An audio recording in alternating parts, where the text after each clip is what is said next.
About 80,000 new JFK files got released. And not very many people have been able to go through every single one of these documents, but many other documents had been released before, and there are certainly many individuals who have been tracking the story for quite a long time. So what better opportunity than now to actually sit down and break down this conversation over the JFK assassination? And I got to tell you guys, it goes way beyond this, because when you get into conversations about whether it's the mob or the CIA or whatever's going on, you get into conversations about the liberal economic order. You get into conversations about the Council on Foreign Relations, the Atlantic Council. Oh boy, the list goes on. Eventually, you're talking about 9/11, free fall speeds. Who knows what's coming next? So we've got a couple gentlemen here with us to help us understand this better. Sir, would you like to introduce yourself first? Mark Groubert, America's Untold Stories, at Lord Buckley, with my partner, who will introduce himself right now. Eric Hunley, the other half of America's Untold Stories. So you guys, are you guys experts in, say, the JFK assassination theories, or? We've done a bunch of videos on it, right? And we have over 70 episodes on JFK. Mark is the bigger expert on it. He worked with Oliver Stone, wrote a 5-piece documentary. And how many decades have you been digging into these? Oh, it's been 50 years. I mean, wow. Since I started looking into it. But How old are you? More recently, I wrote a 10-hour miniseries with Oliver Stone called Oswald, which we shopped around Hollywood, which should be a documentary by itself. Just shopping a product with Oliver Stone in Hollywood should have been a movie by itself. Let's start with a simple question I have for you. What drove Oswald to take JFK's life, and why are so many people besmirching the good name of our CIA? It's really sad how many people think that. You know, if you get into, we call them lone nutters, and we treat them as if they are Holocaust deniers on the show. So we don't engage with Holocaust deniers, and we don't engage with lone nutters who believe that Oswald, after all these years, was the assassin of the president. Okay, so totally aside, have you ever seen the movie Shooter? With Mark Wahlberg. Yes. Kind of playing on the idea of how the it's playing on the idea of the JFK assassination, I imagine. Right. Well, a lot of films are. There's Executive Action is another one with Burt Lancaster. You might want to take a look at. Written by Mark Lane. Parallax View. So just to kick off the conversation as we get into the JFK stuff, for those that haven't seen Shooter, it's an awesome movie. Yeah. What happens is Mark Wahlberg plays a renowned sniper. He's approached by the government. They said, we need your expertise to find where a sniper might actually go after this political candidate.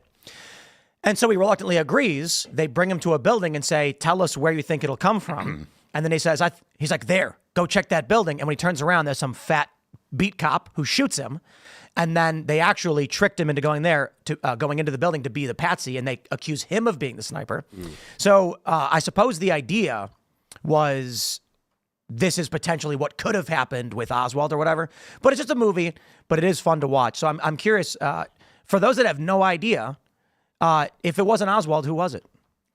Well, probably, if you look at the files that are being released, it's all Cuban all the time. Every document is about the Cubans. The shooters were, I believe, Cuban. But those are the shooters. I mean, it really doesn't answer the question as to who physically put it together. But I believe there was a group called Alpha 66 back in the day, to get into the weeds a little bit. And that was the most radical anti-Castro Cuban group in the United States, based out of Miami. CIA had a program called JM Wave, where they were trying to assassinate Castro for many years. But Alpha 66 was a group that really hated JFK because of the failure of the Bay of Pigs, the fact that he pulled a switch on it. So who killed JFK? Was it the Cubans? Physically Cubans, yeah, physically Cubans, but they're just the physics of the show. You're gonna have to break this one down for me. It's a long story. Yeah, it's a long story. Well, we can get into it. I suppose a better question right now for people who are tuning into the news: what's up with the JFK files? Was there anything in them? Okay, so let me see if I can explain this. For many years, there are folders on the National Archives website for every year, going back to the Assassination Record Review Board coming out with folders of that year. And there's been releases every year. The most recent one was 2023 under Joe Biden. 2024, we had nothing. There's a folder for 2022. There's thousands of documents in there. And Kennedy researchers go through them slowly because it takes so long to do that. This is really like a document dump, Tim, because they're dumping out, hundreds of thousands of documents, and there is no, as Mike Ben said, where is the summary? There is no summary. There's no search engine. There's no way. So I have to, and all of us have to, sit there and click one after another. Now, I can get rid of them quickly because I know what I'm looking for, and I'll find it when I see it. But what I've seen from these files that were just released, and I've looked at about, 750 of them right now, it's mostly about the Cuban involvement, not in the Kennedy assassination, but in the Bay of Pigs. Those are the documents that got released. Yeah, so far. Now, I'm only 750 docs or 1,000 in. There's probably another... there was 16,000 more released, I think, last night. Right. So it usually takes months or years to go through these every year. So there is some hope, though, Mark, because before in 2023 and prior, we didn't really have the huge influx of AI. Yeah. That's and now, like I'm working with one person right now that's scraping all the documents to get it into a searchable AI. Problem is, as Mark is pointing out, you have to know what you're looking for, and also the AI has to report back what the actual document is. So if you say Lee Harvey Oswald, Ruth Payne, or something like that, then it would have to say, okay, it's in these documents, and then link to the said document so you could verify what the actual reference is. Otherwise, you get hallucinations, you get problems with AI. So there's a very distinct advantage to it to help just crunch through a whole lot really quickly and almost index everything. But it's going to take time. And even feeding into AI, it takes weeks and weeks to scrape it. The OCR is terrible, and Mark can tell you about that. They like to photocopy and then turn it slightly, photocopy again, turn it slightly. So the OCR is garbage. You have to physically go look at the document and go, okay, that word is actually this, because the OCR can get screwed up. So. One of the techniques they used back in the day, Tim, was to photostat documents over and over again, to blur them intentionally and then turn them over to the people requesting them. So that you couldn't read them. Right. Mm-hmm. But so this was so they could claim they turned it over legitimately, but now you can't. Right. And also a lot of the files are files that we've seen before that are now unredacted. So, but the redactions are so minimal that the unredactions are minimal. In other words, it'll say the government of Australia that was redacted. Oh. So now you see the word Australia. You know what I mean? So you start to see that. But they're meaningless unredactions, but they're the same files. So what is there something they have not released that we do need to see? Is there some kind of incriminating evidence? We don't know yet. We really don't know. Until we go through all these documents, we're talking out of school, because it's going to take months and months to go through them all. We are looking for the IRS records. There's things that we want personally. Everybody's got their own thing. Like Jefferson Morley, he's looking for stuff on George Joannides, who was a CIA operative who ran the JM Wave program out of Miami. I'm personally, that was the program of propaganda and radio broadcast that we broadcast into Cuba, part of like the Voice of America, what's it called? Radio Liberty. The CIA had their own propaganda program against Cuba. So if we can, I think we need like a launching point. Can you give me the elevator pitch to what you believe happened with the JFK assassination? Yeah, I don't know if there's an elevator pitch, but the mastermind of the assassination, if you want to read a book by a guy named Philip Nelson, who just passed away, he wrote a book called LBJ, Mastermind of the Assassination. And most people believe that LBJ was the mastermind of the assassination. Now, I don't mean the nuts and bolts. He didn't get his hands dirty in that regard. There are plenty of people below him. David Atlee Phillips was the head of the Western Hemisphere CIA based in Mexico City. We believe that he was physically involved. He had an alias, Maurice Bishop. He was physically interfacing with the Cubans to pull off the physics of the assassination. But the mastermind of it, most people believe, was LBJ at this point. He was facing jail. He was about to be imprisoned. Life magazine was about to come out with a cover story on November 22nd of the crimes that he had committed with a guy named Bobby Baker, who was his underling. They had been linked to, in Maryland, actually, Ocean City, Maryland. They had a motel strip there where they brought in prostitutes and girls for congressmen to come to Ocean City and they filmed them, and there was a lot of things going on in Ocean City, Maryland. But the bottom line was the Attorney General of the United States at the time was feeding information to Life magazine, Time magazine, and Newsweek about LBJ's corruption. LBJ was They published. Was stuff published? yeah, stuff was published about LBJ, and more was about to be published. And the assassination actually took that off the news cycle. Do you know which copies of the Life magazine would have those stories? Yeah, oh yeah. I have Definitely. every copy of Life magazine right there. The main copy was the one that didn't come out, which was scheduled to come out November 22nd.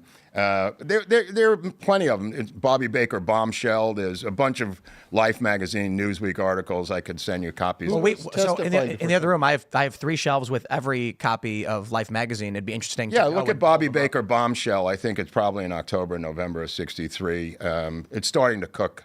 And if you think that the Vice President of the United States can't go to jail, you're sadly mistaken, because a couple of years later, Spiro Agnew went to jail, who was Nixon's vice president. They were going to incarcerate LBJ, and RFK hated his guts and vice versa. This is one of the most legendary feuds in American politics. LBJ famously said on numerous occasions, "I am going to cut his throat if it's the last thing I do." And he would give the sign of the finger across the throat about RFK. And then he became president. He made himself become president by doing this. I mean, most assassinations of leaders are usually what's known as a second-in-command assassination. Historically, going back to Roman times, that's usually the guy who's got the most to gain.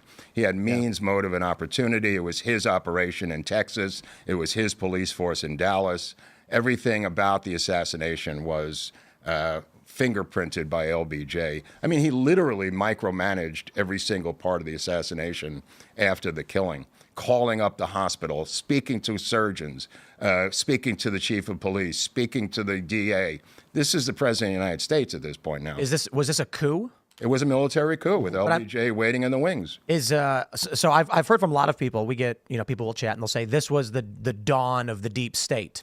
Well, it's not only the dawn of the deep state, but it has echoes of what we've just been through for the past 5 years, because Joe Biden was a pale cardboard cutout of LBJ. He was a crime lord president who was deeply entrenched in Democratic politics. I mean, he really was what Joe Biden wanted to be. He was, in other words, right? Well, they compare him. Yeah, I mean, he compares himself to. He compared himself to LBJ. I mean, that was his mentor, is LBJ. I mean, I think LBJ. he was in Congress at the time. Didn't he just barely join Congress? I don't know if there's any overlap between the two. Because I maybe. I mean, Biden was in for 50 years. Yeah, I don't know. They might have overlapped at the beginning of his career, but I mean, the fact of the matter is, LBJ had his fingers into so much corruption. General Dynamics would put $50,000 in a bag and give it to Cliff Carter. If you wanted a defense contract, you had to go through LBJ in the Senate. Tim? Biden was 73.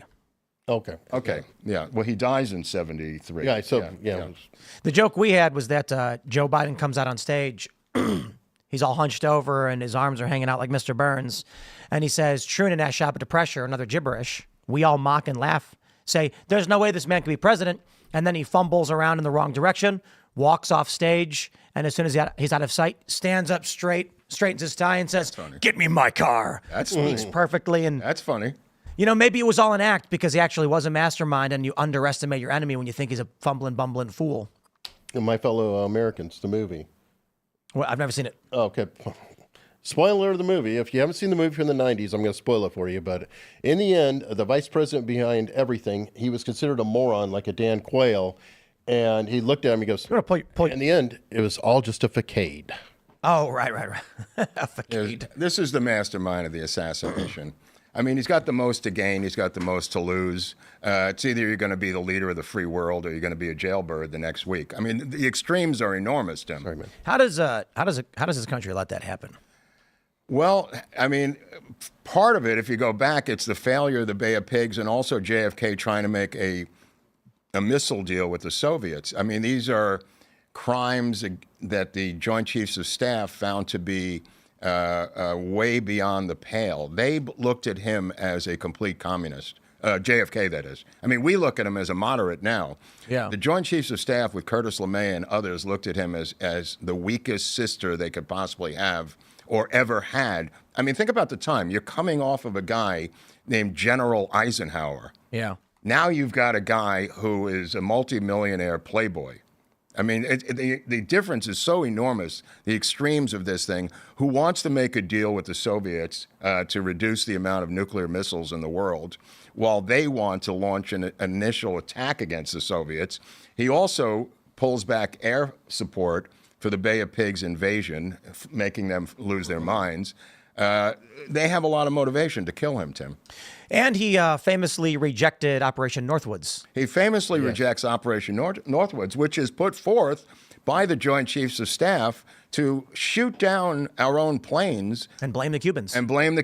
It's hard to explain today how big it was of a deal to have nuclear missiles 90 miles off the coast of Miami. I know it sounds like nothing, but it was a huge deal at the time.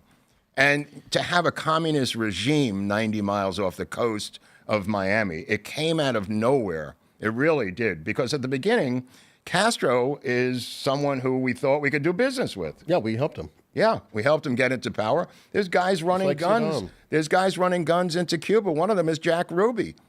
So for those that are not familiar, and I'm going to go ahead and assume you all are, but maybe there's like 5 people who've never heard this. We got Operation Northwoods. Look at this. It's so true. Yeah. Even Wikipedia has it. Oh, that's great. Yeah, it's a proposed false flag operation that originated within the U.S. Department of Defense in the United States government in 1962. The proposals called for CIA operatives to both stage and commit acts of terrorism against American military and civilian targets and then blame them on the Cuban government. Use this as a justification for war against Cuba. The possibilities detailed in the document included the remote control of civilian aircraft, which would be secretly repainted as U.S. Air Force planes, a fabricated shoot down of U.S. Air Force fighter jets off the coast of Cuba, the possible assassination of Cuban immigrants, sinking boats of Cuban refugees on the high seas, blowing up a U.S. ship, and orchestrating terrorism in U.S. cities. The proposals were rejected by President John F. Kennedy. How could this have gotten unclassified? Okay, a lot of things get unclassified because the people doing the declassification are plebes who just work in that department. When they created the FOIA Act, the reason it was a nightmare was because the bigwigs didn't want to have to go through every goddamn file that was in there. So they just redacted the shit out of stuff, and the underlings had to deal with the government agencies that were requesting the files. I just want to, point out as it pertains to Northwoods, this is the CIA and the Joint Chiefs of Staff. I mean, this is DOD, Yeah, the highest levels, yeah. proposing blowing up our own ships and planes and blaming foreign governments to get us into war. I'd also like to stress the Gulf of Tonkin incident, famously, was a false flag operation. And I think it was only in, 2010? Or it was only like 15, 20 years ago, they actually admitted it. So when I was younger, the conversation on the Gulf of Tonkin was considered conspiracy theory and you were nuts. And then at some point, it was like, no, actually, yeah, we faked that. And that's LBJ, by the way. Right. Interesting. To get U.S. involvement in Vietnam. Well, let's just back up. I mean, JFK signs National Security Action Memo 263 in November of 1963, and that's for the reduction of the amount of troops that were already in Vietnam. Yeah. Once he's assassinated, while he's lying in state in the rotunda downstairs, LBJ signs National Security Action Memo 273 and says to the generals in front of him, you want your war, here's your effing war. And he gives them Southeast Asia as a proxy war, as a booby prize. They wanted to go to war with the Soviet Union. Wow. They wanted to use Oswald as a patsy, not to frame an innocent man. The framing of Oswald is because he had worked for us as a defector. They wanted to entrap the Soviets and launch a thermonuclear war against the Soviets and blame them for the assassination of John F. Kennedy. That was the original plan. That's why they faked Oswald going down to the Soviet embassy in Mexico City in September of 1963, Tim. That was David Atlee Phillips' plan. So the CIA has done a whole bunch of messed up stuff in the 60s, in the 70s, in the 80s, in the 90s. Don't forget the 50s and the late 2010s. There's been no reforms. No one's been held accountable, but Well, keep in mind that the Church Committee in 1977 did hold them accountable, and there was quite a bit of pushback, and they were back on their heels. What was the accountability, though? I mean, I know a lot was exposed, but did anybody go to prison? No. What was the accountability? Although, Well, at least their budget, got nipped, and they were kicked back. I don't believe set it. down a little bit. I don't believe their budget got nipped. The Pentagon can't pass an audit. The Fed can't pass an audit. Somebody's funneling money somewhere. Well, they had to go to drug operations. They funded it through black. Richard Helms, the director of the CIA, was found guilty of perjury, and he was convicted of perjury for lying to the Congressional Committee. Wow. So there was something. I think what we've seen over the past several years, not to jump too far into the future with Trump, I'll tell you one of the craziest things I've seen in my lifetime. When Eric Ciaramella blew the whistle, quote unquote, against Donald Trump in his first term, alleging that he made untoward or illegal actions pertaining to Ukraine.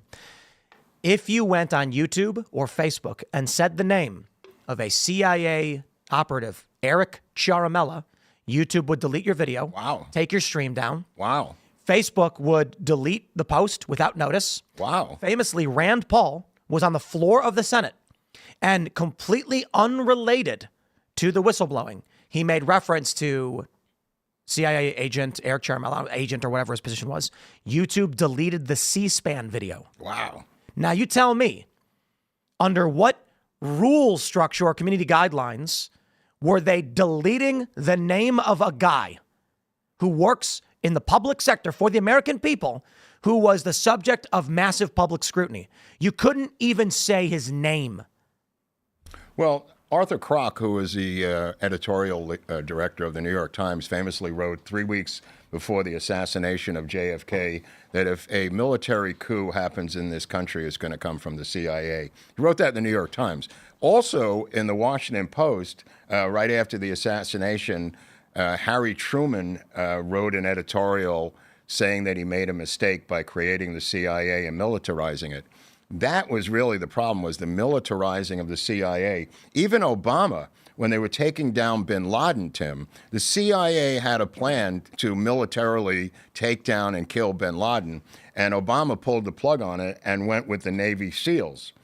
So he realized it was a problem. When JFK... Excuse me? Of course, his mom worked there. He knew. Right, his mom worked there. When JFK famously fired Cabell, Bissell, and Dulles, the three top heads of the CIA, the plan was to give it to the Defense Intelligence Agency, which was created by JFK to replace the CIA. No president really wants the CIA running around as a military operation, and no one knows how they became that. It kind of just by osmosis happened, where they began to use weapons on their own and weaponized drones much years later. Bush and even before that, they became militarized, Tim. Wow. I just did a quick Google search for Eric Ciaramella. There's a story from the New York Post from 2024 from the Post editorial board, and they basically go over the history of what this guy did, and they say that when Donald Trump contacted the Ukrainian president and said, what is this? I'm paraphrasing, but it was the quote was almost something like, what is this video where Biden says he's going to withhold aid unless you fire a prosecutor? I want you to look into this. It's corruption. It's bad. Ciaramella blew the whistle and said Donald Trump was threatening Ukraine with a quid pro quo to dig up dirt on a political opponent, Joe Biden. Joe Biden did the same thing. Yeah. What Trump was looking into was Joe Biden telling the government, if you don't fire this prosecutor, the prosecutor who just so happened to be investigating the energy company Burisma, where his son was a board member, and where I believe it was Hunter had contacted the State Department only 3 days prior or something like this, saying, we need help with this. The prosecutor's coming after us. This guy, Ciaramella, blows the whistle. He's got a bunch of news stories about him. He should have a Wikipedia entry. So I think you guys that are watching right now, however many end up watching this episode, why don't you go just start putting a Wikipedia entry up for Eric Ciaramella and make sure the public record never forgets his name. Well, I'll tell you something about Wikipedia. And this is a number of years ago. They had Oswald's rifle, supposedly, quote unquote, Oswald's rifle, the Mannlicher Carcano on the Wikipedia page called Oswald's rifle. And people who were hip to JFK research said that's not his rifle. It's shorter. It's got different side mounts. This one? Yeah, I don't know if that's the. I just looked actual up JFK assassination rifle. Right, Arcano okay. Model 38. Yeah. Anyway, so it went back and forth about the rifle with people pointing out that that's not the rifle. There was no scope on it. There's a lot of differences. There was no scope in the no actual. scope, my friend. Yeah. The So this has got a scope on it. yeah, there's a scope on it. He did buy a scope, but it was a shot that was too close to even use. Yeah, a if you scope. go to Dealey Plaza, It's so small, you don't need a scope. How many feet away was the 35 yards. It's 35 yards from the book Oh, depository? no. That's about 150 feet down. So you're 150 feet in the air, and then another 75 yards. If that, Okay. I don't know if it's even 75. Yeah, it's So it was like a 100-yard shot or something? maybe. Yeah. That's still nothing. That's bare sights. Right, Yeah. except there's a gigantic oak tree blocking the window from where from where the actual car was at the time. The oak tree was cut down famously by somebody in the government 3 months later from the Parks Department after that was happening. But the rifle itself gets into a raging debate on Wikipedia where they're locking out editors, which is a similar story that we've just recently heard about Wikipedia. And when they locked it out, the last entry, I traced the longitude and latitude, Tim, to the last entry, and it was Langley, Virginia. This says photos show Oswald with a carbine, not full-length rifle. Yeah. Is that just speculation from some user? Well, the rifle that they found was a German Mauser, and Walter Cronkite, for 2 nights on the CBS Evening News, said the rifle is a German Mauser. There's 3 cops who get the rifle. It is a German Mauser. We know it's a German Mauser because Seymour Weitzman, one of the Dallas police officers, actually owned a sporting goods store that sold rifles. And it's stamped German Mauser right on the rifle. The Carcano comes in later into the storyline. The Carcano mysteriously appears out of nowhere, and that becomes Oswald's rifle. They also find on the roof of the Texas School Book Depository a .301 British Enfield rifle, also on the roof, and they lower that down through the fire escape with Dallas cops carrying it down. There's film footage of that. So you believe that it was 2 Cuban guys? Or Probably these 2 brothers. They were used in some assassination. They assassinated a Chilean embassy official in Washington, D.C. in the 70s. But yeah, the shooters were definitely Cuban. General Walker was kind of involved with the Cubans in Dallas and around the country. So there is a lot of evidence that the physical shooting, there's the plot in Chicago, Tim, with Thomas Arthur Valley, who is the Lee Harvey Oswald of Chicago. He's arrested weeks before. There are Cubans with guns in a hotel. JFK is coming to Soldier Field in Chicago to see the Army Air Force football so game. there was another plot to Canceled. They said JFK had a cold when they arrested the plotter in Chicago weeks before. He had a Marine background. He was a doppelganger of Oswald. His name was Thomas. They were planning this beforehand. Oh, dude. I mean, there was the plot in Tampa. There was a plot in Miami. There was a plot in Chicago. All the same year, Tim. Was this like a JFK Mr. Magoo scenario where he kept just turning in the right direction and dodging all these assassination attempts? Well, kind of like that in a weird way, except when you got to Dallas, that was the last stop on the train. Because even the next day on Sunday, Tim, if he had survived Dealey Plaza, there was supposed to be a barbecue at the LBJ Ranch, and he was not going to be allowed to leave that ranch on Sunday. Well, also a couple things. One, more control. LBJ had control in Dallas. Yeah. He didn't have control in Chicago. Right. Didn't have as much control in Tampa, so it was much weaker threads.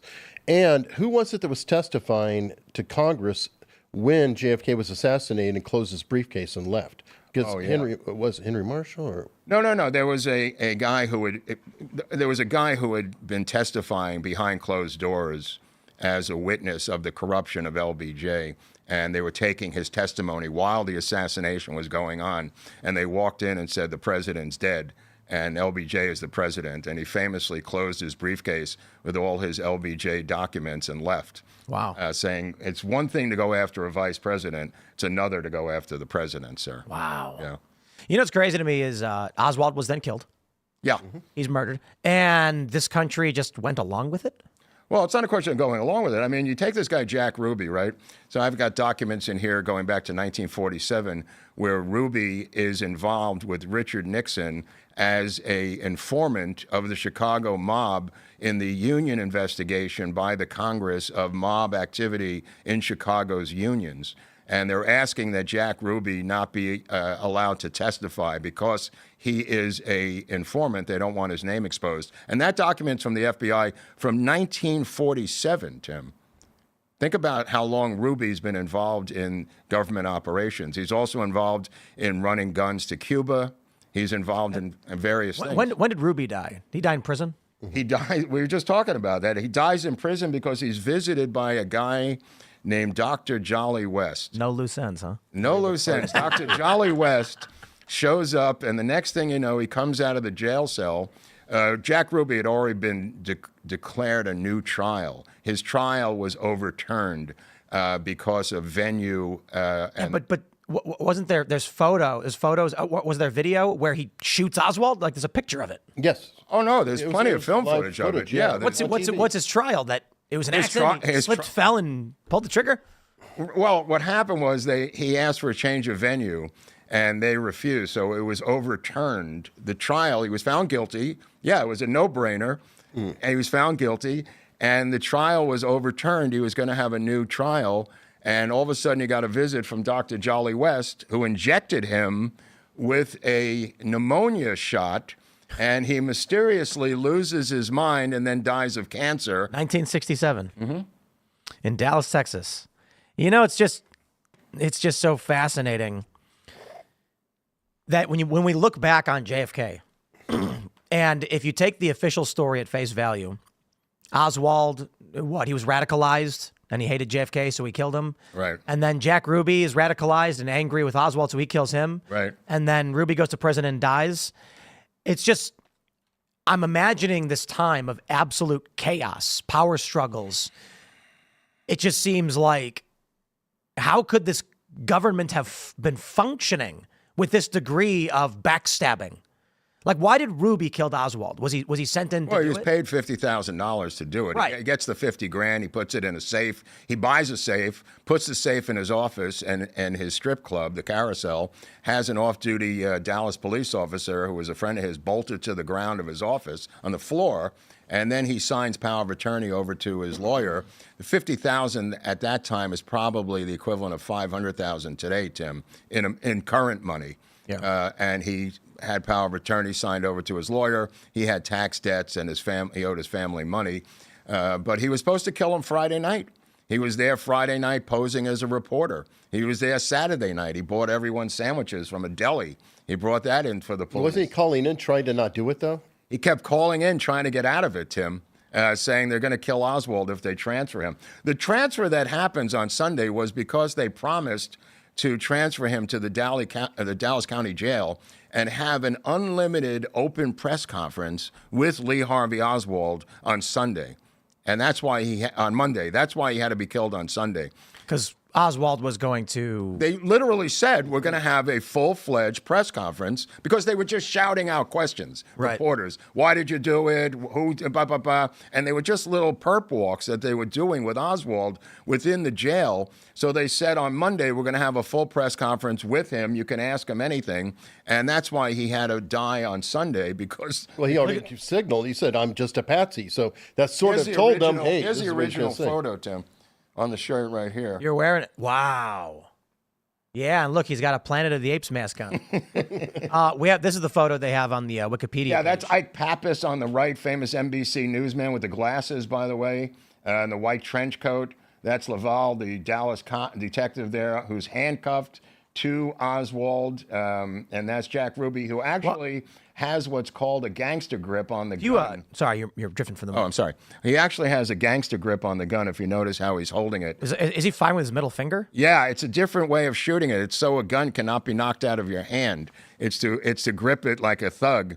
And Jack Ruby learned that because he was an assassin in Chicago, and that's why he left Chicago and moved to Dallas, by the way. What do you call that? Is it It's like a gangster grip. Gangster grip? Yeah.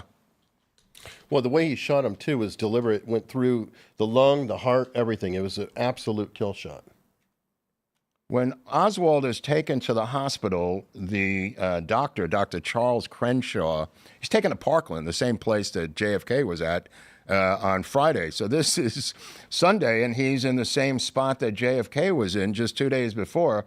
And Dr. Charles Crenshaw is working on him, the same doctor that was one of the doctors working on JFK.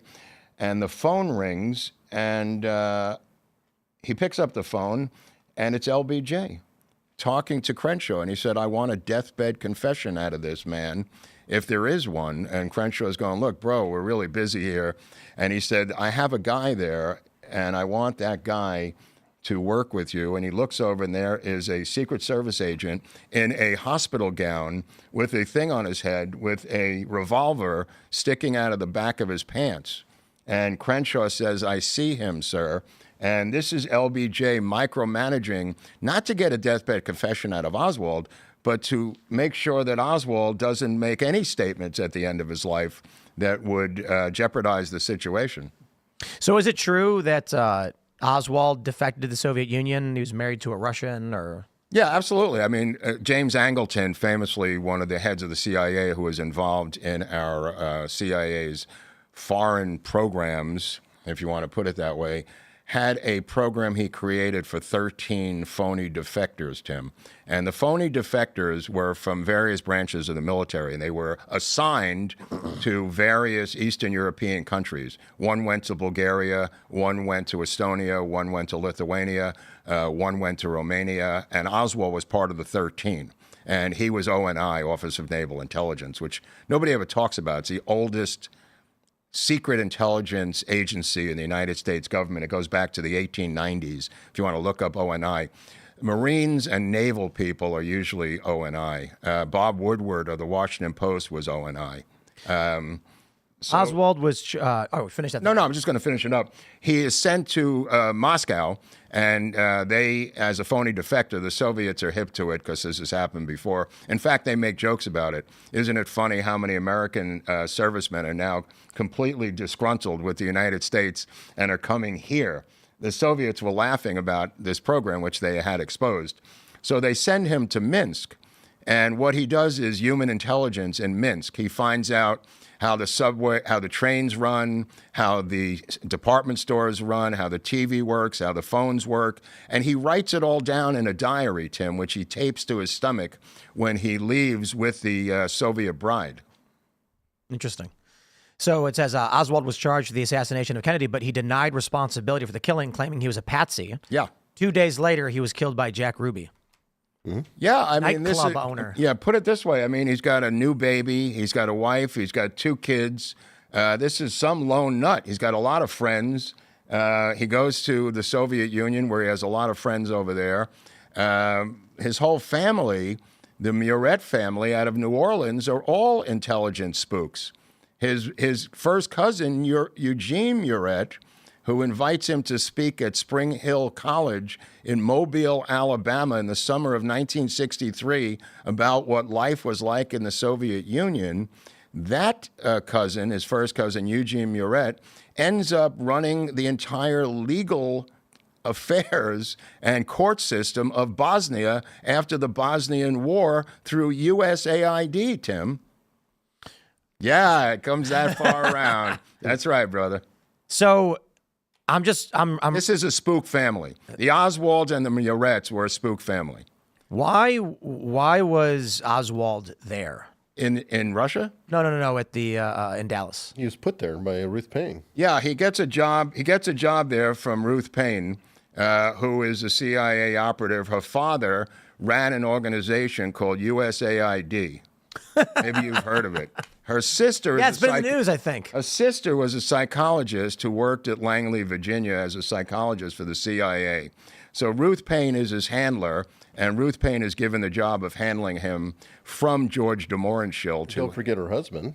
Oh, Michael Paine. Yeah. Michael Paine, her husband, has a top secret security clearance for Bell Helicopter in Texas. So they were investigating communist students who were pro-Castro in the Dallas area, Ruth Paine and her husband, and they were given this assignment with.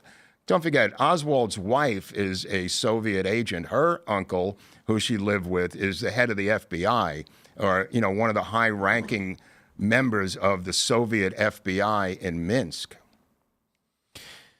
What is the real reason? I'm reading through this. Jack Ruby was upset.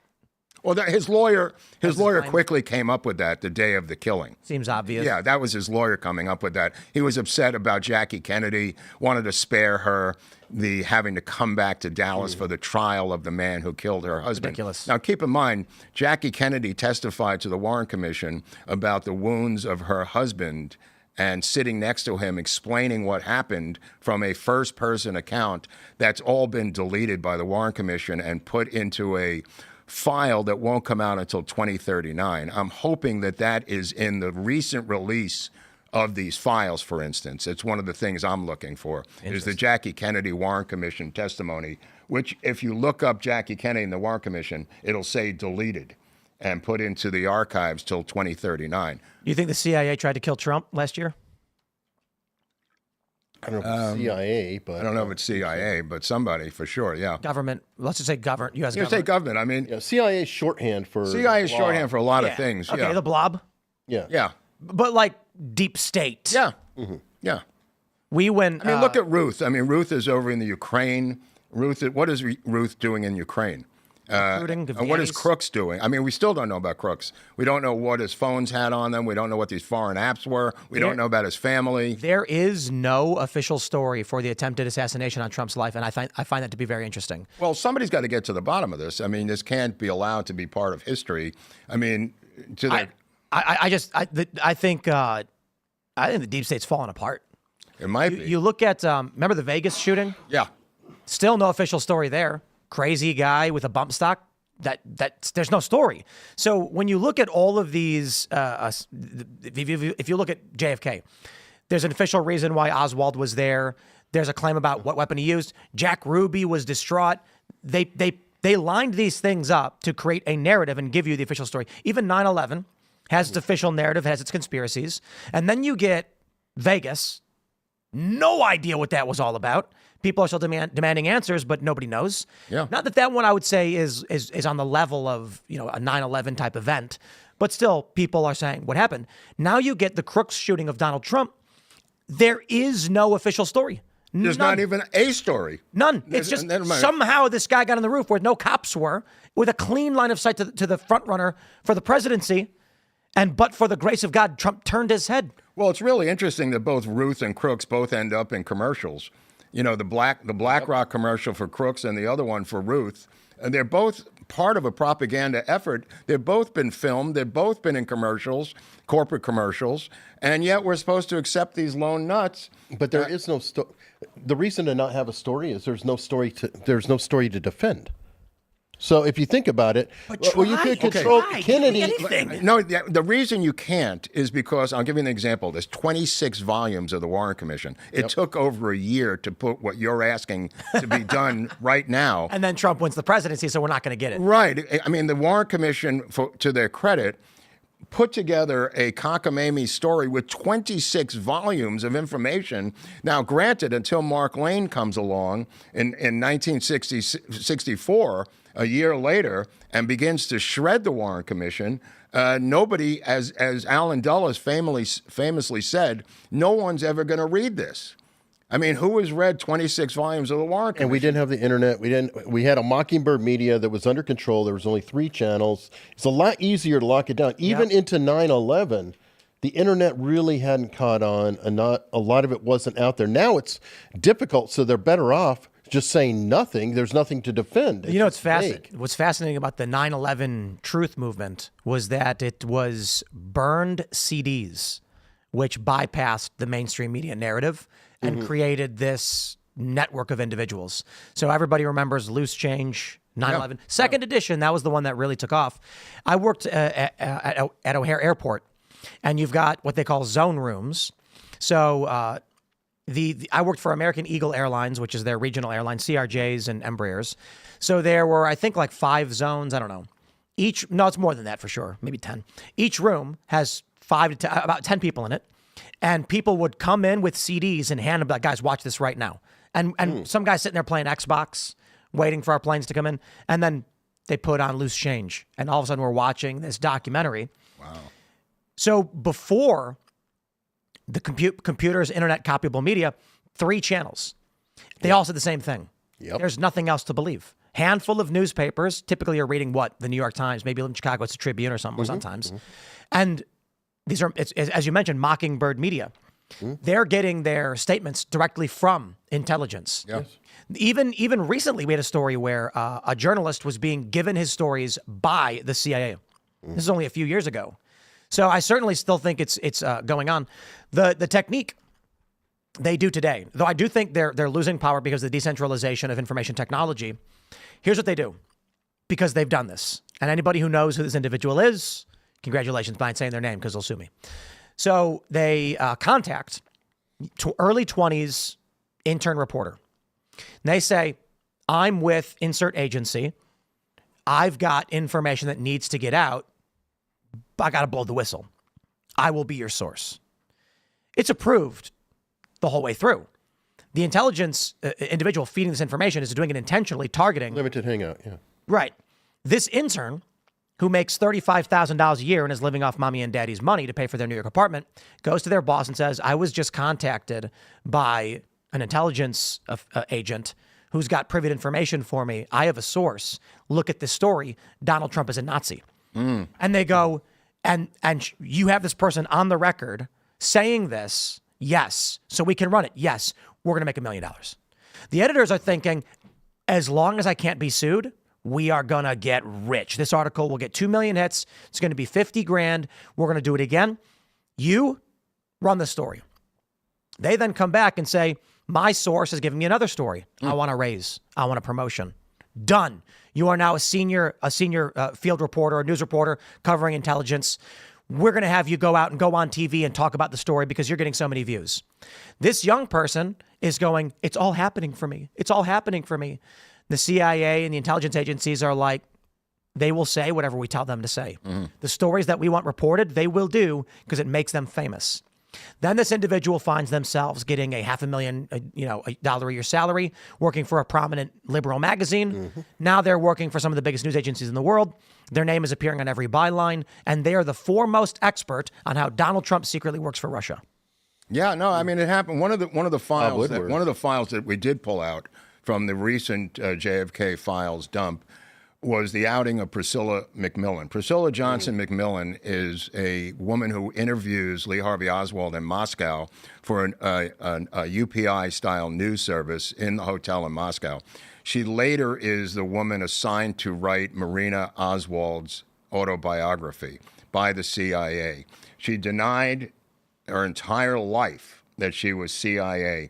She's outed by Max Good in his documentary on Ruth Paine, which came out 2 years ago, that I highly recommend to your audience. The Assassination of Mrs. Paine. The Assassination of Mrs. Paine? I think that's it. Yeah, The Assassination of Mrs. Paine by Max Good. It outs Priscilla McMillan, but the documents that I just received through the search shows for the first time that she officially was a CIA Operation Mockingbird journalist, to go to your point. Yep, and it still happens today. I can confirm this 100%. News agencies get calls from the State Department all the time. It is routine. And the people who work for these companies talk to the State Department about their stories. And I can confirm that when these individuals are buddy-buddy with government officials, what people got to understand is this. It's not like a guy in a trench coat with sunglasses on meets the journalist in a parking garage in the middle of the night and then kicks a folder over to him and says, keep it, run the story. It's not like there's a journalist eating a sandwich, sits down at a restaurant, and the guy behind him says, if you report this news, you're going to get what's coming to you. And they're like, oh, man, oh, no. No, what happens is guy from the State Department calls the editor and goes, Jim, what's going on, buddy? We still on for that round of golf this weekend? Okay. Hey, you know that story you're working on about the thing that's going on? Please don't run that. And the editor goes, all right, consider it done. See you Saturday for a round of golf, buddy. Hey, you're getting the drinks. Hey, anything for you, Jim. Well, don't forget the ending of 3 Days of the Condor with Robert Redford, where he turns the documents over to the New York Times and says, there you go fuck yourself. And he says to him, how do you know they're going to run it? And that's how the movie ends, of 3 Days of the Condor. Standing in front of the New York Times building, thinking that he has succeeded. Vindication. What's that? Vindication. Wait a Vindication, minute. and then there's the plot twist at the end where he says, "How do you know they're going to run it?" Because know- they own the New York Times too. We've been talking about this quite a bit about the ideology of the modern left. And my attitude is these people espouse anti-capitalist views and things like that. But I guarantee you go to any one of these people and offer them $1 million contract, and they will balk like chickens on TV, whatever you tell them to do. They have no ideology. And that's true. Well, you're describing Hollywood, Of course. right? But you get these activists, right? You go to one of these activists who's out there marching in the street screaming, anti-capitalism, ooh, Trump's bad. Deborah Winger. And then say this, hey, we love what you do. We would pay you $1 million to say you're a reformed communist and that you love capitalism. We'll pay you $1 million a year for 10 years. We'll buy your mom a house. They're going to say yes. Oh, you're No talking question. about Michael Schellenberger? I'm talking about literally all of them. Why did Michael Schellenberger do that? Easy. He's an interesting guy. And people need to understand, you get this word grifter, they say all the time. It's not even, you don't even need to say that. It's that on the right, you have a challenge to overcome in faith. Going to a conservative, you can find a grifter who'll be a conservative and then be like, I've seen the light, now I'm a liberal. Sure, it happens sometimes. Yeah, that's weird. Does that happen? Rarely. Yeah, they go very from Fox rarely, to right? CNN. It's because they have faith in Jesus. And I'm not okay. being cute. I'm not being. You know what? That might be true. You go to a person and say, reject your God. No, it's not going to happen. Yeah. And the right is predominantly, predominantly devout, though not everybody on the right or pro-Trump or whatever is. On the left, they're faithless. Yeah. So it's much easier to find people. So I would say, let's just ballpark it. 70% of the left would take any amount of money. 30% are going to be like, no, we believe in our cause. On the right, it's the inverse. 70% are, no, we believe in the cause. 30% are probably like, I was only here for money. And you take that to its natural function. You end up with individuals whose their ideas change on a whim. They will say whatever they're told to say. They will go and work in media and report whatever they're told to report. None of this actually matters to them. So this is how you end up with a mockingbird media. The intelligence agencies will just simply look for people who are stupid but smart enough and willing to do whatever it takes to be famous and make money. And they will promise that you will be the next Woodward and Bernstein. You will have the book in every It is book. Woodward. Woodward. That's why I said you will be the next Woodward and Bernstein. Bernstein was kind of for real. Woodward was O&I. Woodward is placed inside of the Nixon White House to steal documents, and he does his job stealing documents. He'd never even a journalist before. Bernstein really was. I mean, he literally 100% a journalist. Well, then Woodward. Well, Woodward was the guy. And it's funny because he steals documents from Kissinger's desk, but so does Daniel Halpern, Mark Halpern's brother. And their father was the one that wrote the Pentagon Papers, Mo Halpern. The Halperns have a long history of deep state activity, so keep your eyes on Mark. He's not free and clear either. Wow. Well, it's going to be interesting what happens now considering the decentralization of media. So one of the challenges is obviously YouTube censorship. Yeah. And they're the last one, really, though. I mean, they're the last man standing. YouTube? stand. No, YouTube, YouTube, Google. Facebook is still substantially more censorious than Really? YouTube. Oh, Even yeah. with Zuckerberg paying $1 million and 10. Yep. It's Okay. all fake. It's all fake. Okay. So I'll give you the breakdown. Rumble's the best, Right. followed by X, Okay. followed by YouTube, Followed by YouTube. Okay. Yeah, followed by Facebook Meta, followed by TikTok. TikTok is the most censorious platform on the internet. Right. For obvious reasons, it's heavily Chinese influenced. Yeah. And so I've been banned from TikTok how many times? I don't even know. And they say it's because I don't exist in shared reality. I'm not kidding. That's what they told us. That's a phrase? They said we exist in a shared reality and your opinions are outside of it or something like that. Wow. Oh, okay. Wow. You're outside our theoretical universe. And I'm like, what? I read the news. Wow. I'm not even doing shows where it's like we talk about we don't talk about crazy nonsense. It's like whatever. Maybe they just want crazy nonsense. No. Specific They crazy nonsense. right. So Specific crazy Dylan Mulvaney nonsense. gets 13 million followers. Yep. Dylan Mulvaney. Oh, okay. Anything that tears down the fabric of the American public Right. is going to get Well, maybe they have an amplified. agenda over there. Perhaps they do. Perhaps they do. YouTube's not as bad, but YouTube's smarter about it. So Yeah. YouTube. So I would put it this way: the way I rank the censorship is based upon the likelihood of them removing your content. YouTube may actually be the worst in that they do what's called the tiny room ban. You guys ever heard this one? No.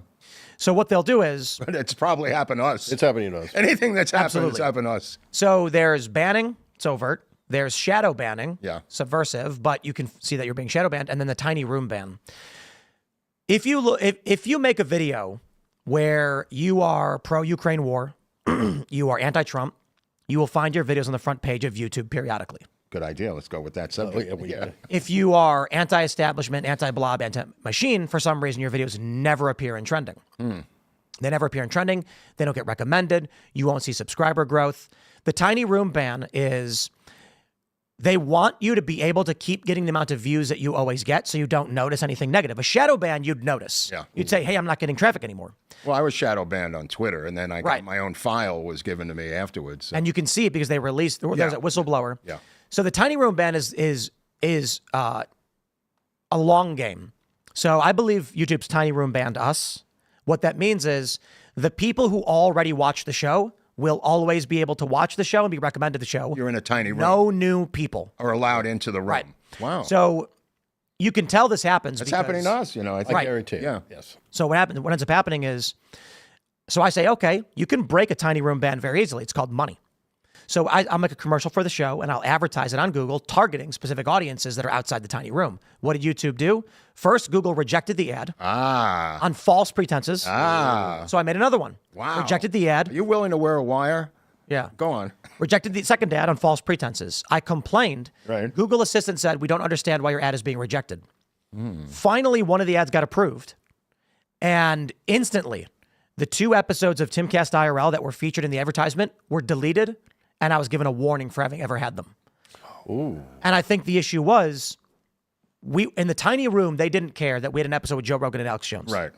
Now that I was breaking out through buying marketing, it was now showing regular YouTube users these episodes could be watched. Click this link. They deleted them to make sure nobody could watch them. Amazing. Dude, that's dark, bro. Yep. That's some dark. Dude, this guy Brendan Carr has got to get in there and do something with Google and YouTube. This is just, it makes me sick just to think about it. This is probably one of the next big plays that needs to happen. Yes. Yeah. So if look, Mr. Beast is always on the front page of YouTube, and you can argue that it's decently entertaining. It's fun stuff. I got no beef. They're fun videos. They're big. But there's a lot of political stuff that YouTube will front page. Research done 8 years ago shows that it's about a 2-to-1 directional shift. YouTube will direct a conservative viewer twice as often to a liberal show. So if you're a conservative and someone sends you a link to a video on YouTube and it's about immigration, if you click that, you are going to get 60-70% of the time left-wing recommendations in your up next tab. Yep. Young Turk stuff. Right. And MSNBC and CNN. If you are a liberal, you get liberal. If you're a conservative, you get liberal.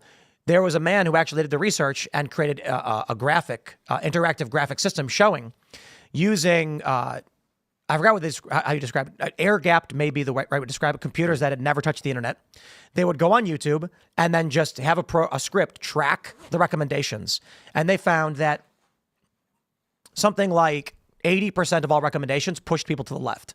I think the opposite may be true. We get people coming to the channel for JFK stuff, and then they hear that we're for Trump, and they go berserk. Oh, yeah. They go completely batshit crazy. I'm going, haven't they ever seen the channel? No, they came over for the JFK stuff that was in their feed, and they go, who the F are you guys? You support Trump? How the hell did I end up over here? Yeah.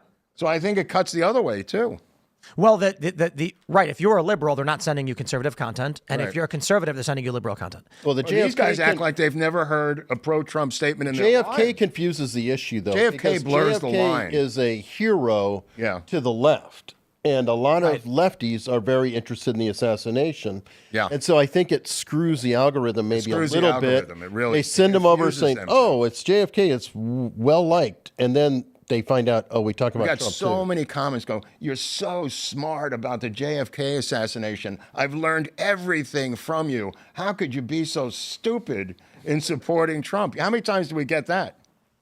I mean, the chat, it's shocking, bro. It's almost, they're shocked. There's I think getting the FCC on top of Google and YouTube and all that stuff is going to be very interesting. Yeah. The other issue is, are you guys familiar with dead internet theory? No. So the theory goes that around 2016 is when bot accounts overtook real humans on the internet. Numerically. numerically. Yeah. So that means when you get a comment, it's 80, 90% likely to just be automated to force your opinion on something. Oh, interesting. Yeah. So the idea is you go on X. Oh, let's say you go on Twitter before Elon bought it. This was prevalent. Some interesting I'll try to avoid swearing. Stuff went down. So you go on X and you say, I like Trump. You get spam blasted with people saying Trump is bad, Trump is bad. Hillary is good or Biden is good. The theory goes that these are actually just bot accounts, either 50 accounts run by one person or automated to create the public perception of popularity of Democrats. When Elon Musk announced that he would be buying Twitter, overnight, we saw all the liberal personalities lose millions of followers. Right. Yep.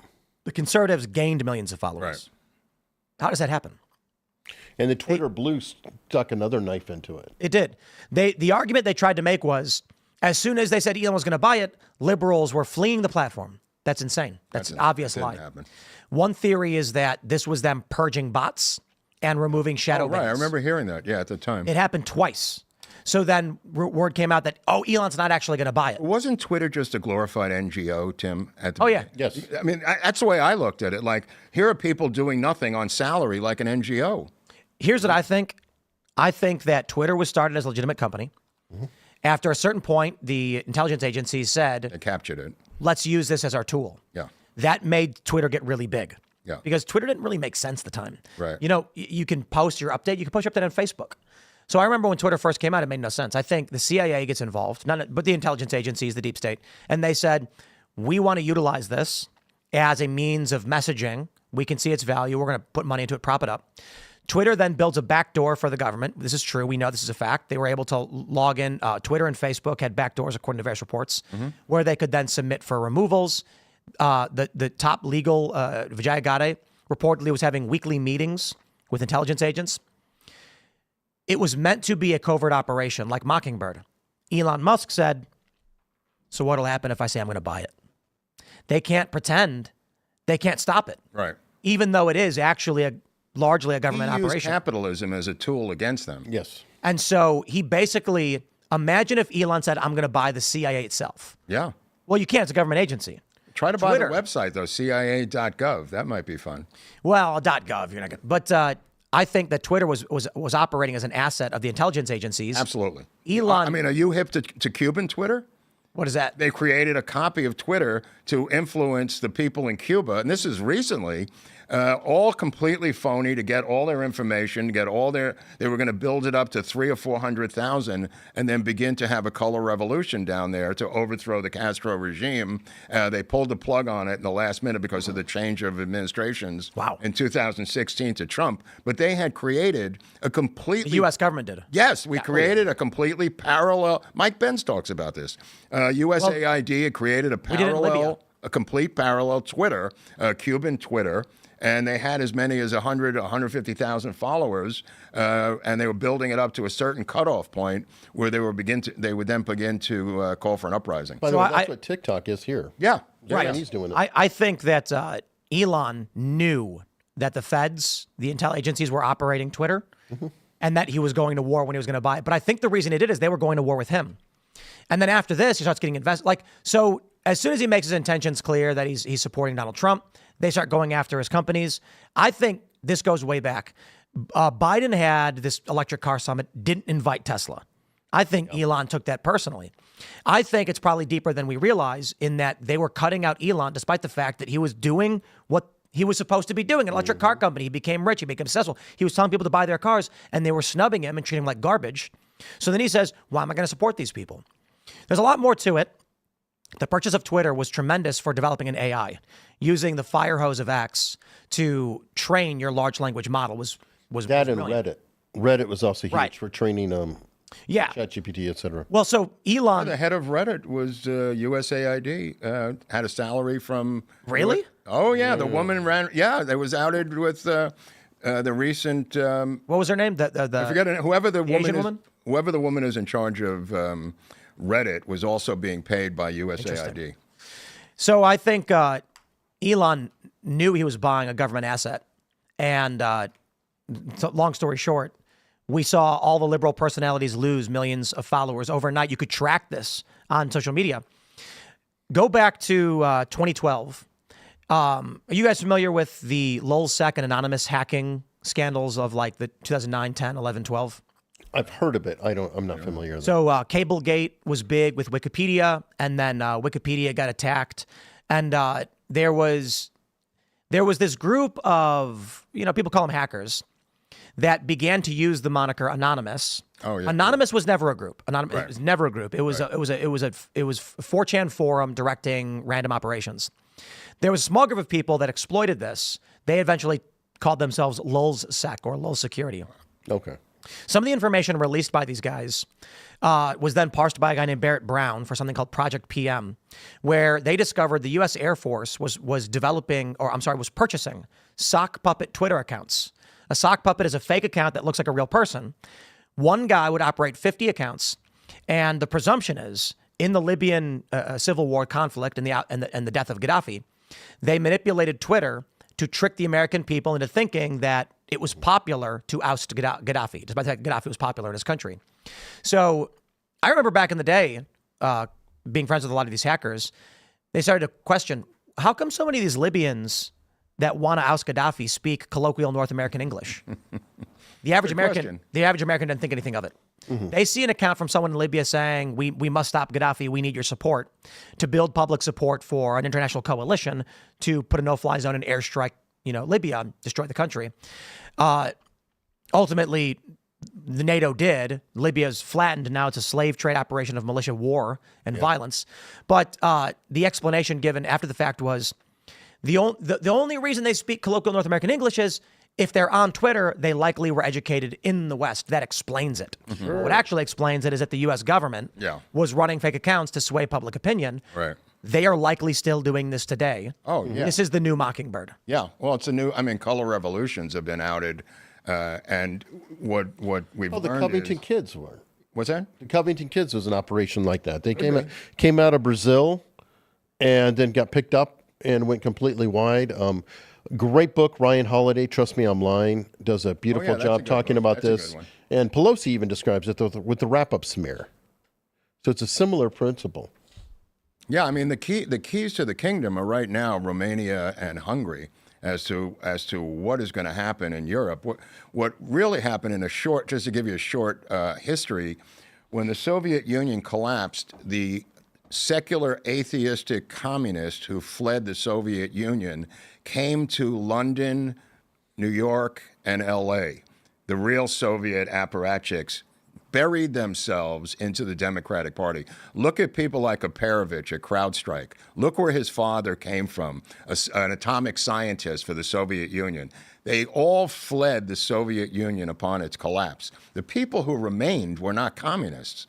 The people who remained, and in fact, today, if you look at Putin and you look at the flourishing of the Christian church in Russia, Russia is now the United States of the 1950s, Tim. Yeah. You could make that analogy. But the people who came here burrowed into the Democratic Party. These far left communists burrowed their way into this party and took it by force, literally. And now they've been defeated and they're fleeing to Europe. Having these celebrities go to Europe is not an anomaly. They are literally fleeing the United States to go to the EU, which has now become the new Soviet Union. There's a guy who did a speech about this going back to 1999, 2000, about how the EU is exactly the same as the old Soviet Union. Central bank, agriculture 5-year plans, states that are run by a central government in Brussels, like Moscow, different nationalities under the control of the EU. They can override elections. There's a million comparisons to the Soviet Union by the EU, and this is their last place left on the earth. That's where the battle is going to come. We are going to align with Russia. That's why Trump is being assassinated, not because of anything else but the common economic interests of our two countries. That's why they tried to kill him. That's why they went Russia, Russia, Russia. I think also with the opening of the Northwest Passage, Trump's interest in Greenland particularly, Trump's concern with Russia is that if we want control of this territory, we have to be in negotiations with Russia. Yeah. And if we are at war with Russia, the Northwest Passage is a hot conflict zone. So ending that war is going to be paramount if we're going to control trade through the North. Well, it's not just trade. I mean, he's going to form an economic alliance with Russia. That's what they're afraid of in the EU. If Trump were to form an economic... he's already said he's talking economics with Putin. Right. Yeah. But take a look at the Northwest Passage. Yeah. That means the rest of the world that wants to utilize this route is going to be working with Trump and Russia. Trump's probably thinking, look how much we will control if we work with them as opposed to fighting with them. Right. And they want to... It's the weirdest thing to me. The people who never cared about Russia before all of a sudden do. The people who never cared about Ukraine before all of a sudden know where it is. I don't believe it for a second. I think these people are cultists. Yeah. You see that guy who torched the Tesla stuff, wrote "Long live Ukraine." Yeah. I'm like, that guy doesn't even know where Ukraine is. Right. Yeah. Real quick, though, I do want to give a shout out to Steven Crowder, Mug Club, all the people that are joining the show right now. Welcome to the Culture War. On Friday, it's a different channel from the morning news show. This is where we talk more in depth on various issues. So I really do appreciate you guys tuning in. Smash the like button, share the show with everyone you know. And we're talking government control and conspiracies and the current state of things. So that being said, my question for you guys, based on everything you've seen, we go back quite a bit. We talk quite a bit about JFK, but there's so much more in between then and now. Right. I mean, the reason JFK is relevant is because it has echoes of today. JFK is really Donald Trump. If you look at the comparison of the two guys, multimillionaires, didn't take a salary, had a long history of womanizing in the past, two handsome guys. One was a Democrat, became a Republican. One who was a Democrat, JFK, couldn't even be a Democrat today. The similarities between the two are endless. Both of them anti-war, both of them pro-populist. I mean, I could go on and on and on. JFK donated his entire salary to charity. So does Donald Trump. Yep. I mean, the similarities are endless, bro. Interesting. That's why they fear Donald Trump, because he is the modern-day JFK. Never minding the assassination attempts. That's obvious. Well, so here's a question then. Does Trump succeed in his endeavors?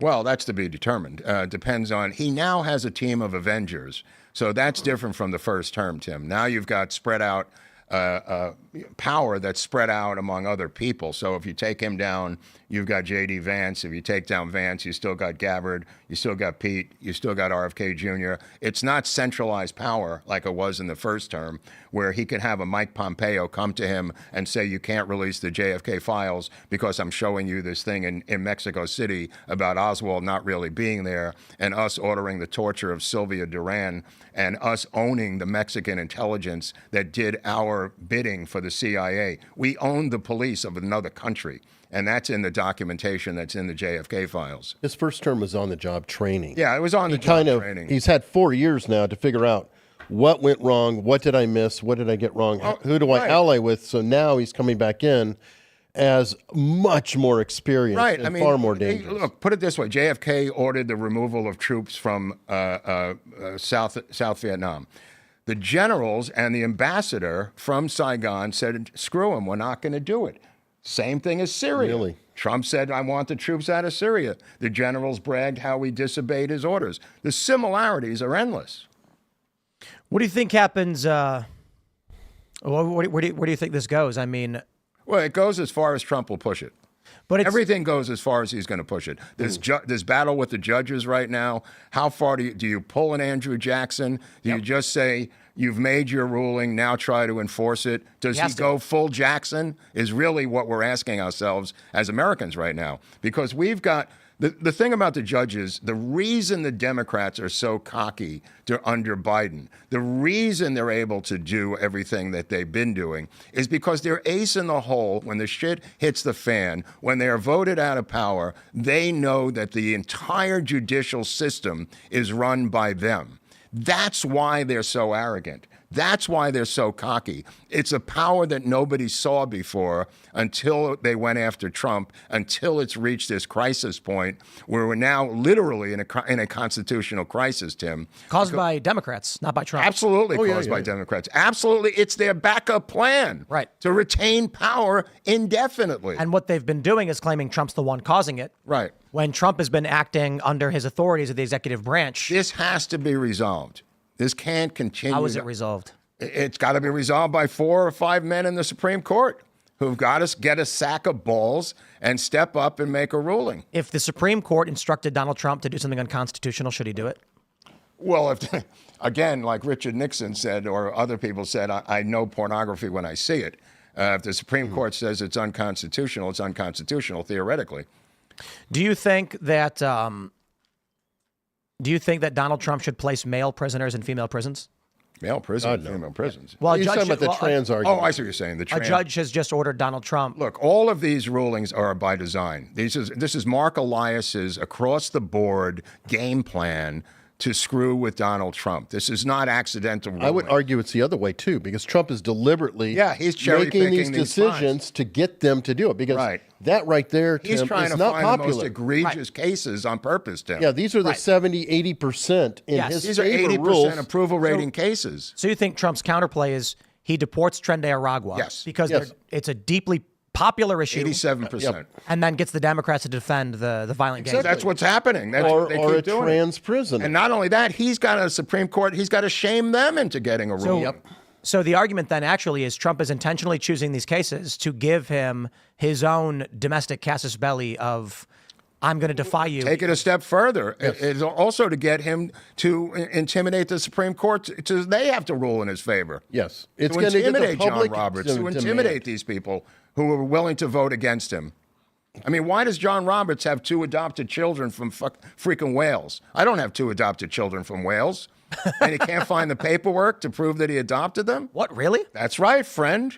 That's right. What? That's right. What do you mean he can't find the paperwork? Well, he can't find the paperwork for the adoption of the 2 children from Wales. I'll leave it at that. See, what he's Why trying do to you go to Wales to adopt children? Let me ask you that, Tim. If you were going to adopt children... From Latin America. Latin America. Ireland born, but adopted through Latin America. Okay. Because Ireland has strict adoption laws. That's right. They were private and conducted illegally, but they drew media scrutiny during a Supreme Court confirmation. That's where I got it. No wrongdoing was ever found. Well, draw your own conclusions. That's weird. Anyway, I think he's pushing everything to bring it to a head. Yeah. Every decision he's making is very popular with the public. Yeah. And it will be a case of the public will demand that he does Andrew Jackson. Yes. He's not going to go Andrew Jackson because they will call him a king. And this whole king moniker is now floating around because they hope the American people don't know the true power of the executive branch of the government. That's why they're hoping that nobody learns that he does have that executive power. Interesting. But, I mean, what's going to happen? I mean, you can't have a district court judge in San Francisco ruling on foreign policy. And we're having that in D.C. This is one of the craziest things I've ever seen. Donald Trump has negotiated an arrangement with a foreign president. A plane is in midair, and a judge instructs Trump to turn that plane around. Mm-hmm. It is beyond insanity to think, and this is what liberals and Democrats are arguing, that a president who's negotiated with a foreign government as to the extradition of non-citizen criminals and combatants would have to abide by a lower court city judge. Imagine Trump goes to Putin and says, let's end the war in Ukraine. Putin says, okay, deal. I want you to get your special forces and weapons out of the country. And Trump says, fine, the war is over. And then they load up the plane takes off, and then a lower court judge says, turn that plane around and bring the weapons back. Well, I mean, that was the whole... Who would ever negotiate with the president of the United States again? Right, of course. But that was the whole point of the impeachment.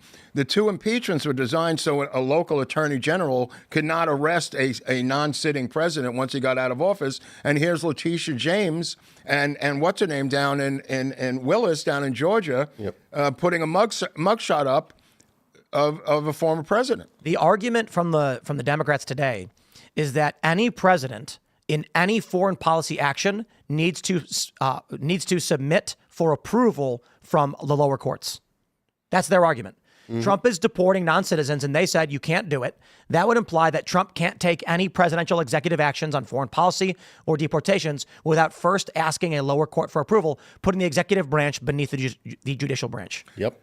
Look, what I mentioned, what Mike Benz is doing, what I mentioned about Eugene Moret in the Bosnian judicial system, part of what the deep state has done around the world is install judges in positions of power in foreign countries as the backstop to whatever transitory leader they happen to elect in a phony election. The Like judges Brazil. are permanent. Look at Bolsonaro. Look at the situation there and what he's gone through. That's the model. The model is the Bolsonaro judge down Right. there. That's their model, Tim. That's what they want. Yeah, but Trump is not. He's a man of consequence. Yeah. He's a no one to be trifled with. No, absolutely. And he's also might be divinely inspired. I mean, when that bullet flew past his head and grazed his ear, that's a freaky moment. You guys know about the George Floyd mural explosion? No. I love telling the recent, story. or- No, it's a few years ago. But I'll show you photos I because can't believe they did away with BLM Plaza in Washington. yeah. That was amazing. So take a look at this story. George Floyd mural struck by lightning in Toledo, Oh, Ohio. I do remember this now. Yeah. They painted a picture of George Floyd on a wall with a crown. Right. The center of the wall and only one layer of it was reportedly struck by lightning and exploded. Okay. That's brilliant. There were some, I mean, look, this is the middle of the building. Wow. Beautiful. That's divine. Or, so, I mean, look, part of me, when I saw this story, I said, get out of here, dude. Someone went there with a hammer. Sledgehammer. Somebody went there with a sledgehammer and busted that wall down and ran off. And then they just said, must have been lightning, because nobody wants to go after the guy because they all hated the mural. That makes infinitely more sense. Where do you stand on the pardon of the man who was convicted? Chauvin? The Chauvin pardon. And his federal charges, he should be pardoned. He should agree. have never been convicted. I agree. I don't know that it's going to happen right now. And we had a Hotep Jesus on IRL, and he said, you can't do it. He's like, it would just create a nightmare for this country politically. Trump would lose popularity. It's a waste of political capital. Right. A lot of people in the black community don't know nothing about it, and they're just going to get angry and they're going to riot. So he was like, I was like, what do we do? And he's like, I don't know, double the guy's cell, give him some beautiful women, bring the ladies in. And Well, here's the problem. Okay, let's say you do pardon him federal charges. That brings him back to the state prison. He might be able to serve better time in a federal prison than he is in the state prison. He's going to be in prison for life. So Trump gets nothing out of it other than a headache and a few people who like the idea by pardoning on the federal charges. The guy's gone for life. There's nothing we It can could do. help on a retrial. let me- It could help bring a retrial on appeals, though, let me, if you're pardoned perhaps. by the president of the United States. So taking a look at this George Floyd mural, they gave him a crown. Put a crown on his head. right. False idol. And then we have this image of it being destroyed by lightning. Right. Now, maybe local officials, they said it was lightning strike. There were very few clouds in the area, but there were some. I'm kind of leaning towards the local officials hated the mural and smashed it because, I mean, look at the building. But what do you guys think? Do you think, I don't know, maybe when Donald Trump turned his head, as he's standing there speaking and Guardian Angel just pushed his head forward a little bit to dodge the bullet, the George Floyd mural was destroyed by divine intervention? I think so. I think you're onto something there. I think both a divine intervention. The fact that Trump came back for the second term is divine intervention. Their plan was not to have to flee to Europe like they're doing now. Their plan was to have her Ellen or who, Rosie everyone. O'Donnell? No, it's not. It's now Courtney Love today. They are the tip of the spear. These people are fleeing. Courtney Love, though? Yeah, yesterday announced she's giving up U.S. citizenship and moving to UK. Interesting. Flying for, I'm telling you, this is a Is it thing. because she fears that Trump's going to investigate It's not a Kurt question Cobain's? of fear. They have lost the war here. In the No, but what did Courtney Love do?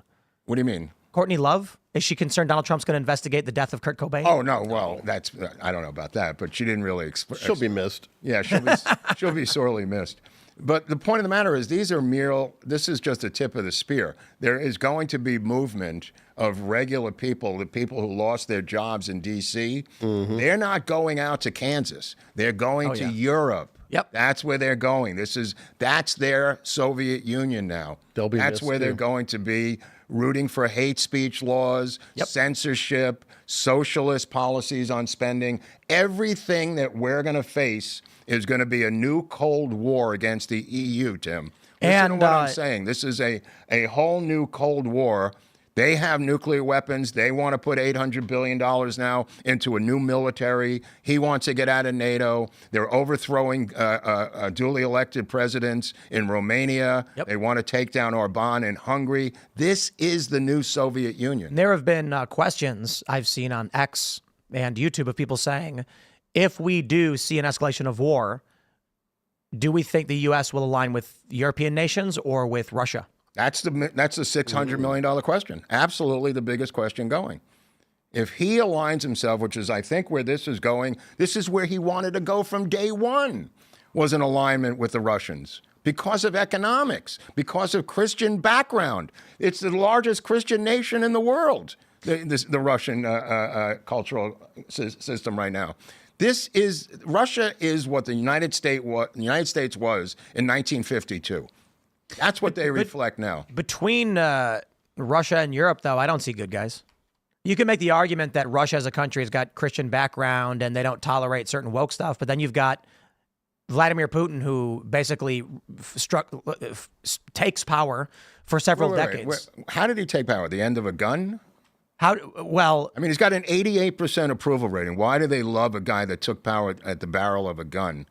Well, I didn't say about the barrel of a gun. They have a parliamentary, I think it's soft power parliamentary system. Yeah. The guy was in and out of office. Medvedev was in charge of it for a number of years. He comes back like Trump. Comes back like Trump. Wins again, and yet we're supposed to which is between parliament and presidency. Right. So and when the Democrat machine was in power, the American people wanted that. I don't know if they wanted it or didn't want it, but the fact of the matter is Democrats had tremendous approval they rating. do have elections despite the fact that the United States government was bombing, invading, and blowing up, and the American people hated it the whole time. They kept winning, and the argument was the American people wanted it. They never did.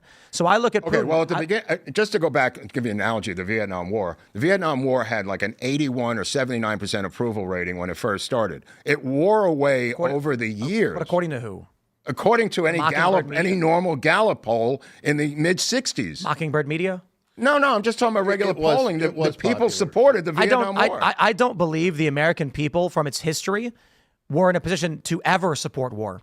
The founding of this country was not to get involved in foreign squabbles. No, I understand that, but there are opinions on wars and intervention. But I don't think the American. I don't believe that the American population was ever in support of foreign incursion. I believe that it was manufactured from the U.S. military for its own interests. Well, it's manufactured consent, is the name of the book, if you want to take a look at it. We were a nation that said, leave us alone, we got nothing to do with it. And then World War I happens, and all of a sudden, for some reason, we're getting involved in that entanglement. Mm-hmm. World War II happens. I understand people might like to look back at World War II and think they know why the U.S. got involved. They don't. I got the Life magazines. It is fascinating to read pre-D-Day Life magazine as to what the justification was for why we got involved in World War II. Same as World War I. Hitler was a militaristic despot who was expanding power in Europe and attacking our allies. People look back and think the Holocaust was a reason. No, that was after the fact. We find out what they're doing, and we're like, I think it's pretty good that we stopped these guys. But the justification wasn't that in the beginning, though there were elements of it. Well, we dragged our heels on all of these wars for sure because of the anti-war sentiment. No doubt about it. I mean, Churchill came and drank with FDR for 10 days, sleeping in his bathtub in the White House, completely drunk out of his mind until he got FDR to agree to the Lend-Lease program. Here's what I'm saying about Russia, about Europe, the United States.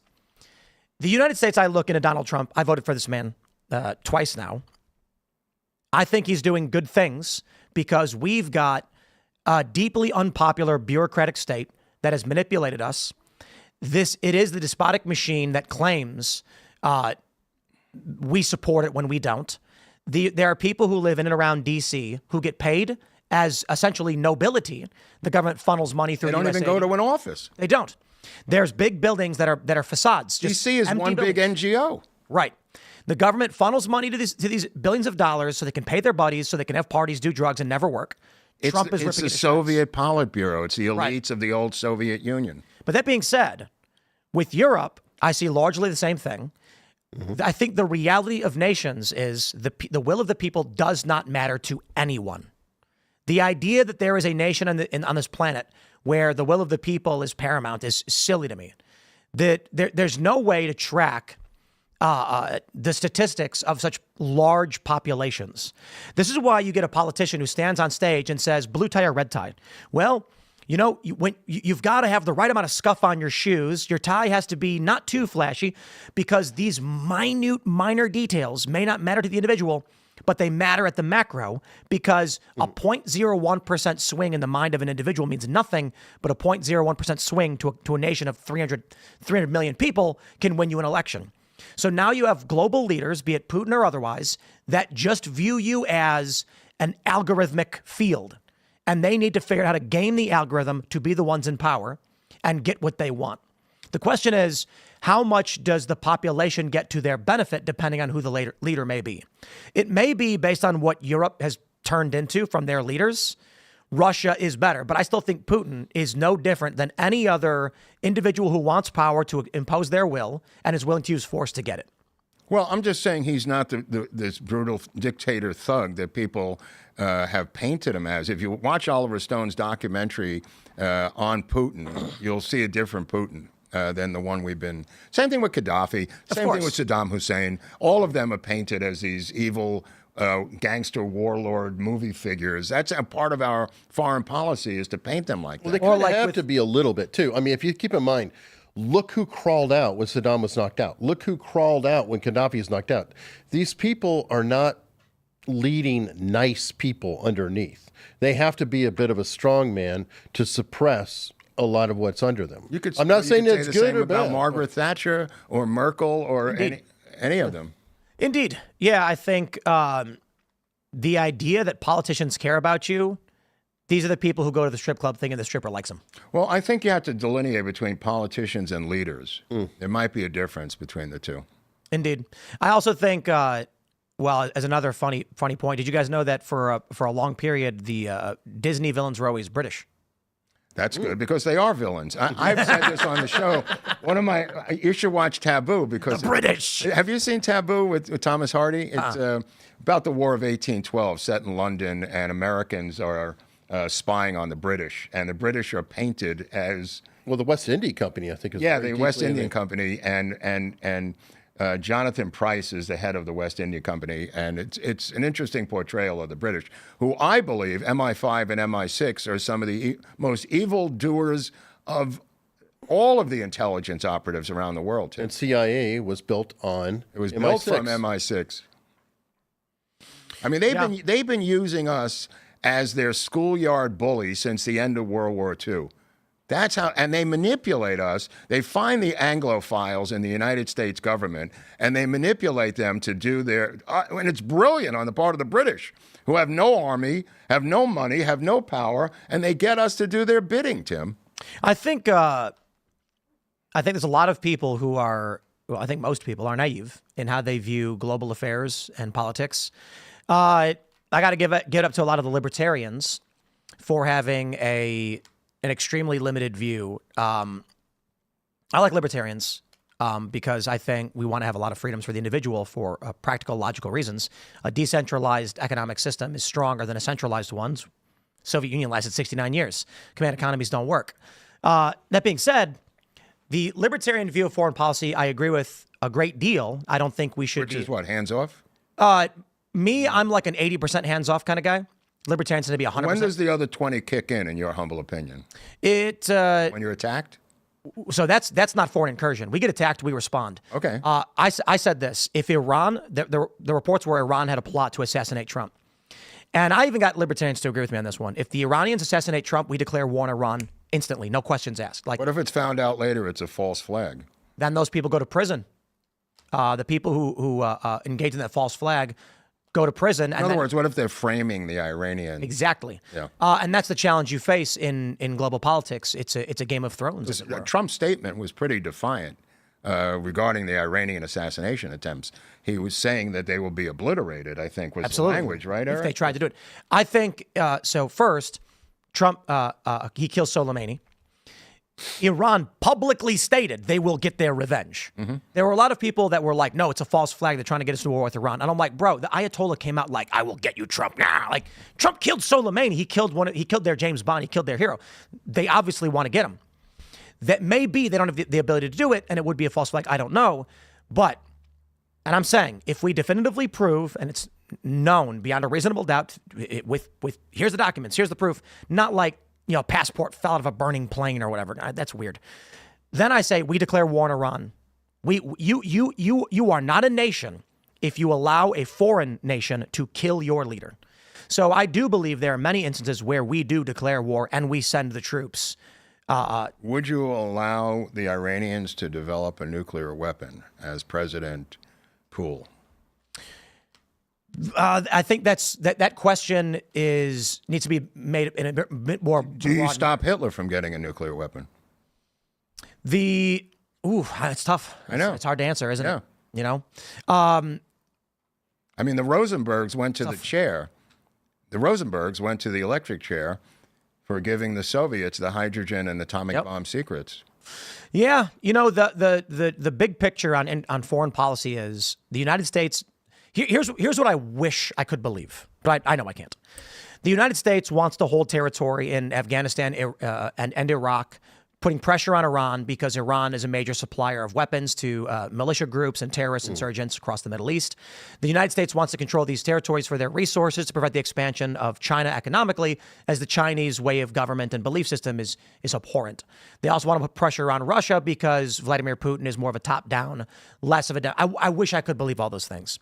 They want you to believe that the actions taken by the United States in Europe to defend Ukraine, to defend the Red Sea, are because we are the good guys trying to protect global order. If only that were the case, I could be happy with it to a certain extent. It's not. It's Hunger Games style capital city people living in and around D.C. who don't have jobs but get paid millions of dollars and live like kings off the backs of the working class, and they blow up foreign countries who dare oppose that system because we control the petrodollar at the barrel of a gun.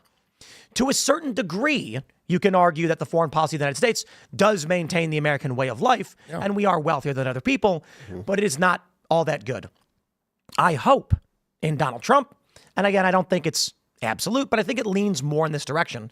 We will get strong foreign policy, less likely to start wars, as we saw in his first term, with the actual intention of stopping the bad guys from holding ground. Can we see an era of post-Trumpian politics also for another 10, 12 years of his policies? I'm hoping that he's a Reagan. You know what I mean? I hate Is it Reagan. more than a one-off, Tim? I hope so, because if it's not the case, this country is going to... We're going to go back to what happened. Then it's going to get even worse than It's just a seesaw. It's not. We're not going to go back. It's going to be worse. Yeah. It's not. I wouldn't call it a seesaw. I would call it a tower beginning its left and right sway, and every time it moves, the power increases exponentially until it falls over. Yeah. And I have no reason to believe that that's still not the case right now with Donald Trump. Far leftists are engaged in acts of terror. Every day now we have, I believe, 15 terror attacks on Tesla facilities. Yeah. We've got, did you see this video this morning? It's going viral.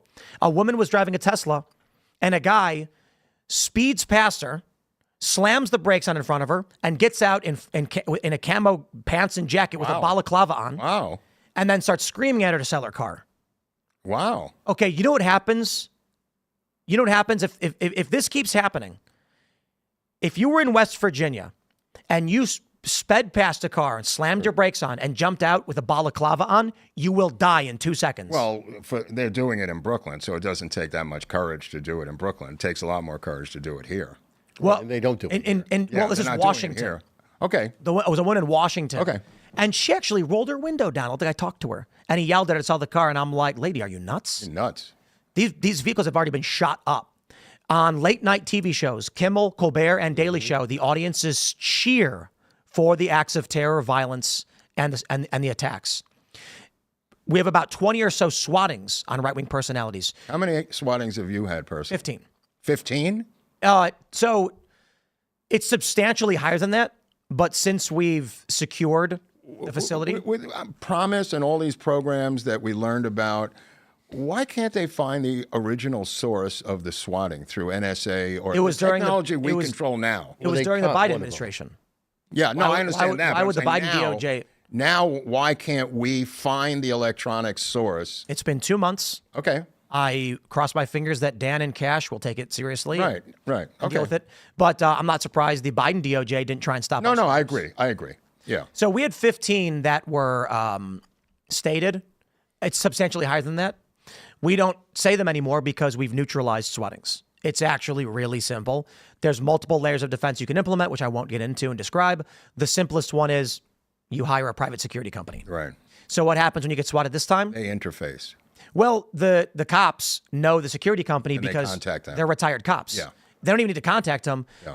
You call the police department, put in a swatting call. They go, really? Tell me more. They lean over and say, hey, call Bill. Yeah. And then he goes, hey, Bill, how's the family? And he goes, we're good. And he goes, hey, you over at the Timcast thing? He's like, yep. How's it going over there? Totally good. All clear here. Thanks. Bye. Click. This is a multi-level operation that's going on now. The burnings and attacks on Tesla cars. Mm-hmm. This is Antifa-inspired events, the swatting. This is all in their playbook. This is not something they're randomly grassroots coming up with out of the blue, Tim. This is their scorched earth retreat of the Nazis in World War II back to Berlin. If Trump does not win in these 4 years, I believe it is extremely likely that should the Democrats regain power, the deep state, Yeah, we'll all be in prison. absolutely. Absolutely. I said this on the show many times. We cannot allow them to get back in power for 2 to 3 generations. And you know, we really can't, because they will do what Tim is saying. the people who are watching, and the right is extremely naive. They're saying They are. they're not going to go to prison. First, let me say, there were 2 assassination attempts on Donald Trump. One, indescribable, Thomas Crook's no idea. Second, a Ukrainian war zealot, American leftist. Right now, they are trying to kill right-wing personalities through swattings. That's low grade. Yeah. It is rare. There's 2 deaths are recorded from having been due to swattings. 2 out of thousands. So we don't see a high likelihood of death coming from this. But if they are willing to imprison in solitary for years people from January 6th, not rioters, people who walked onto the Capitol grounds. Right. Owen Schroyer, who never even went in the building and had a permit to hold a rally, and they put him in prison and cited his speech. If there are people who are The walk away guy. What's Brandon Strzok also never went in the building. Yeah. So there are people right now saying, that's not going to happen. I just say you are naive. They're dreaming. You're dreaming. I mean, the fact of the matter is, transitory justice is what Mike Benz uncovers in the USAID memos about putting your enemies into jail. There's actually phraseology that we use in the documents on how to deal with your enemies in foreign countries that USAID is invested in. And that involves putting your former president in jail in Poland or in Hungary or in Romania or in Brazil. That's what they're doing here. It's a thing called transitory justice. There was I made a video about it that's going to be coming up on my YouTube channel and Rebel channel, the Timcast channel, where someone made social media posts that they envisioned what it would be like if a civil war to have happened in the United States today. They created a whole bunch of images, and it's actually really interesting to look at what it would look like, because it terrifyingly still looks similar to what's going on today. There's a movie called It Can Happen Here. I think it was a 1964 British film where the Nazis have won the war and they're running the UK. So the reason I bring this up is, if you look at these posts, one of the ideas in the so the story that this person's crafted is, after the election, the Democrats challenged the results of some of the swing states. Those swing states run by Democrats agree to recounts, which ultimately results in a contested election where both sides declare victory. Right. The Democrats, because they hold power, shut down the electoral vote count and then order the Democrats to win. Right. Trump flees to Florida to hold the people's inauguration.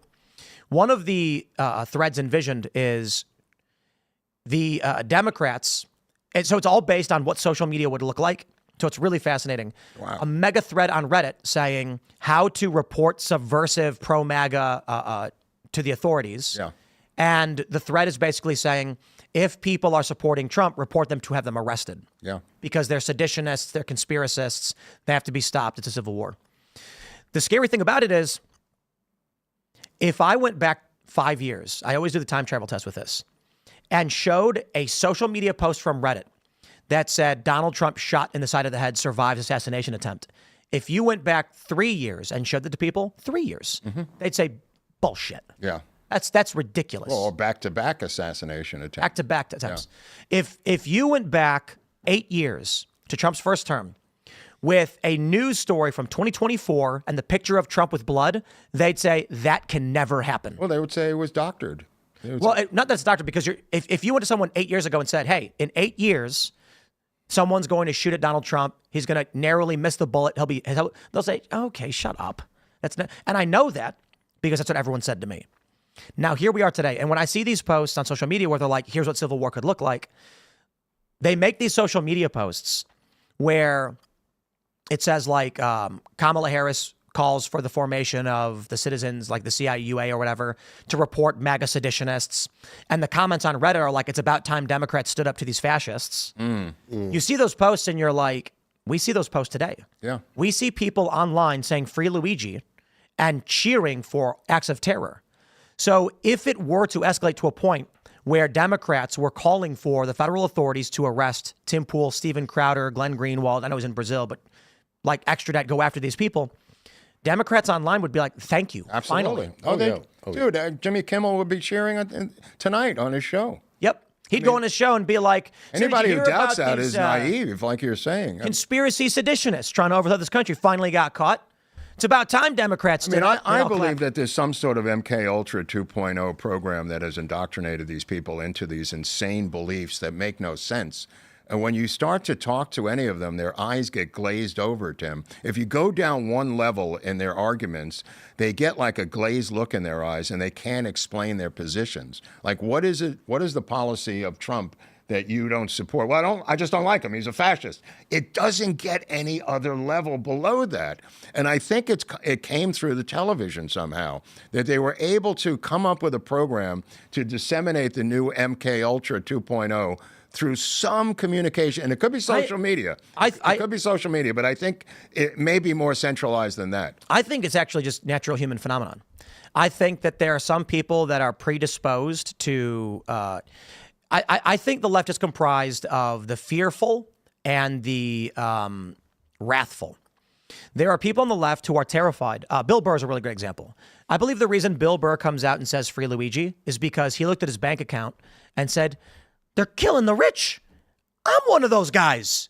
I better say I'm on their side so they don't come after me. He's a coward. That's why he keeps doing Well, this. he also has a big, fat, black leftist wife. So you don't have that.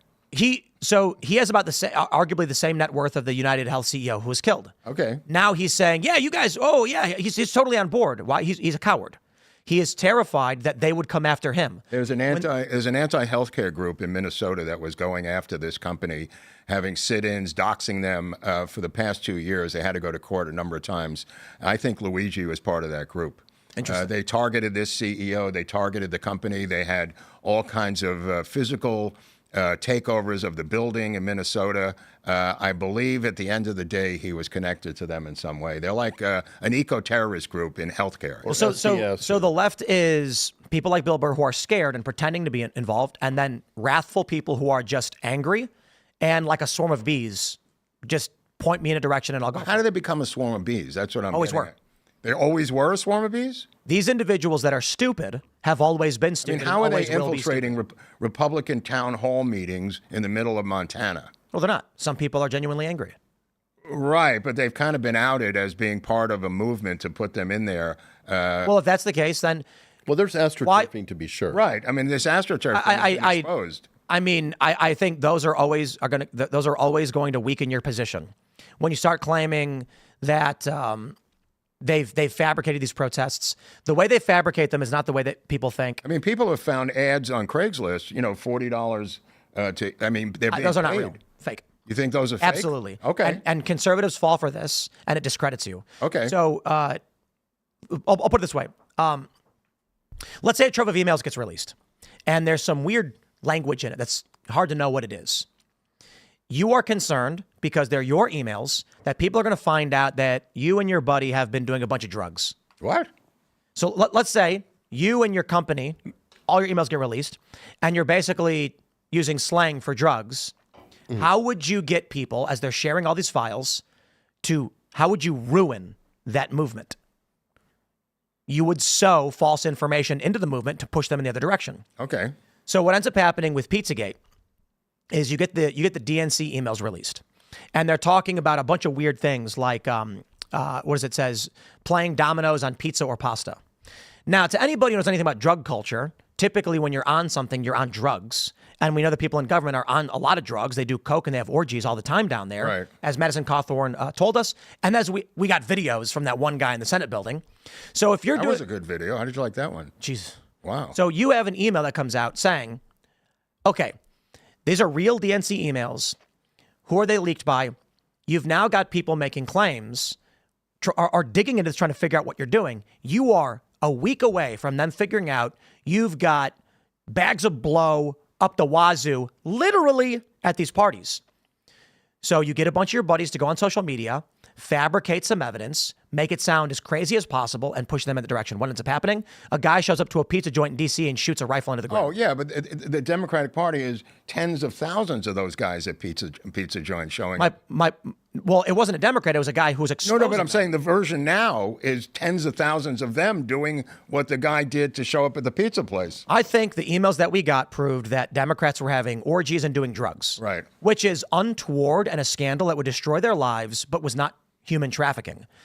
They seed false information where they say, actually, pizza means boy and pasta means girl, which came from nowhere. That came from nowhere. Because I was investigating all this stuff when it was going on. That claim originated from nowhere. There is the claim that cheese pizza, which was the acronym CP, was an association to porn. And they used that to trick people. Instead of investigating what was actually going on with the deep state and the disgusting things they were doing, they got a guy to show up at a pizza place and shoot the floor. Well, if you looked at the other emails of the Clinton aide that had those documents, his other emails have some really bizarre phraseology. And I think it's largely related to drug use. Okay, you can say that. All right. I mean, it's related to something because they don't make linguistic sense. Absolutely. Like, I found a handkerchief with a map on it. Whose was it? Right. I get it. I mean, but it could be pedophilia, too. Sure could, but likely to be in D.C. that we know. Okay. They are having orgies and doing drugs. Okay. So you're saying it's a question of degree of depravity. Well, I say this. It's a question of... Debauchery by degree. Follow the evidence. Don't make a conclusion and then look for evidence to support your claim. You should look at what was there. And what we had there was coded language in emails. Yeah. We didn't know what they were. And then one day, I remember the whole narrative shifted. All of a sudden, when the WikiLeaks emails got dropped and we were all investigating this stuff, someone claimed these code words mean this thing. It appeared on 4chan with no backing, no evidence. It was a 4chan screenshot. There was no FBI documents. There was no glossary. There was no reason to believe these words meant these things. All of a sudden, the zeitgeist, the cultural phenomenon that was digging into the WikiLeaks emails, changed their tune on untoward behavior in D.C. into a pizza place several miles out, in Georgetown or whatever. Well, by the way, where are the Seth Rich emails that people are yelling about? March 10th, it was supposed to be the release of some Justice Department documentation on Seth Rich. That time came and went. I don't know what happened to that. And the server that had the emails on them by Hillary Clinton that we're discussing, that server was taken by Aperovich and CrowdStrike, a former Soviet Union member. There's a lot of weird things. Particularly, there was the woman who was murdered in D.C. who happened to look a whole lot like Ilhan Omar's fling's ex-wife. Really weird story. That's a weird story. You know about this one? I don't know about the woman, but isn't she really his brother? Her brother? No. She did marry her brother. That's another story. Oh, that's another story. Ilhan Omar was dating a guy. Right. The guy was married. Right. The guy was married to a middle-aged redhead. In that neighborhood, an Ethiopian guy, I think Ethiopian, maybe Eritrean, ran up and brutally stabbed a redheaded middle-aged woman who looked just like this guy's wife. Wow, case of mistaken assassination. Well, that's the conspiracy theory. Nobody knows. What happened with the Alex Jones reporter? Is there any news on anything? Reportedly, it was he came home to find people burglarizing his vehicle, and they shot him. Could be. Happens in LA So every just to night. wrap up my point on the Pizzagate stuff is it's extremely easy to trick people into sounding like morons and ruining their investigation. So you think it's a about disinformation QAnon? campaign, right? Absolutely QAnon. Okay. You get a document that comes out with coded language, and you don't want people as you can see they're digging a tunnel, and you're looking down like they're 20 feet away from me. How can I get them to turn left? That's what they want you to do. And so for anybody who is actually trying to investigate these things, it becomes impossible when a guy shows up to a pizza place and shoots the floor. Yeah. There's no basement. There never was. Yeah.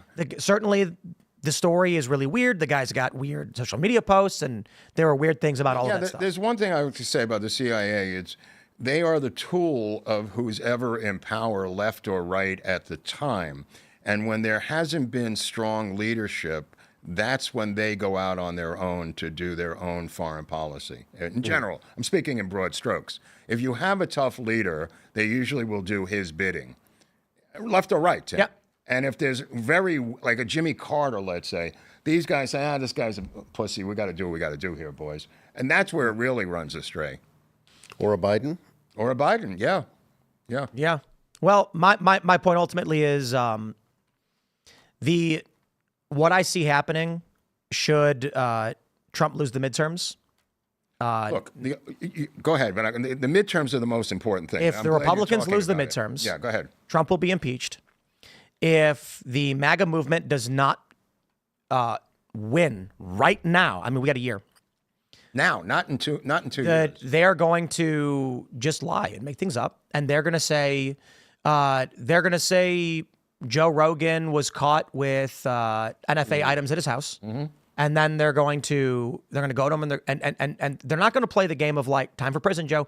They're going to say, you are not going to say these things, and you will get permission from us. Otherwise, what's that? I found a machine gun in your house. And he's going to be like, you get the out of here. And they're going to be like, it doesn't matter what you say. We found NFI items at your house. So you're saying Joe Rogan will be Bill Burr? I don't think Joe Rogan will be Bill Burr. I think what's going to happen is, if you guys have read Tales of an Economic Hitman, yeah, they're going to start with, hey, look, we're trying to keep this country together. We want to play nice.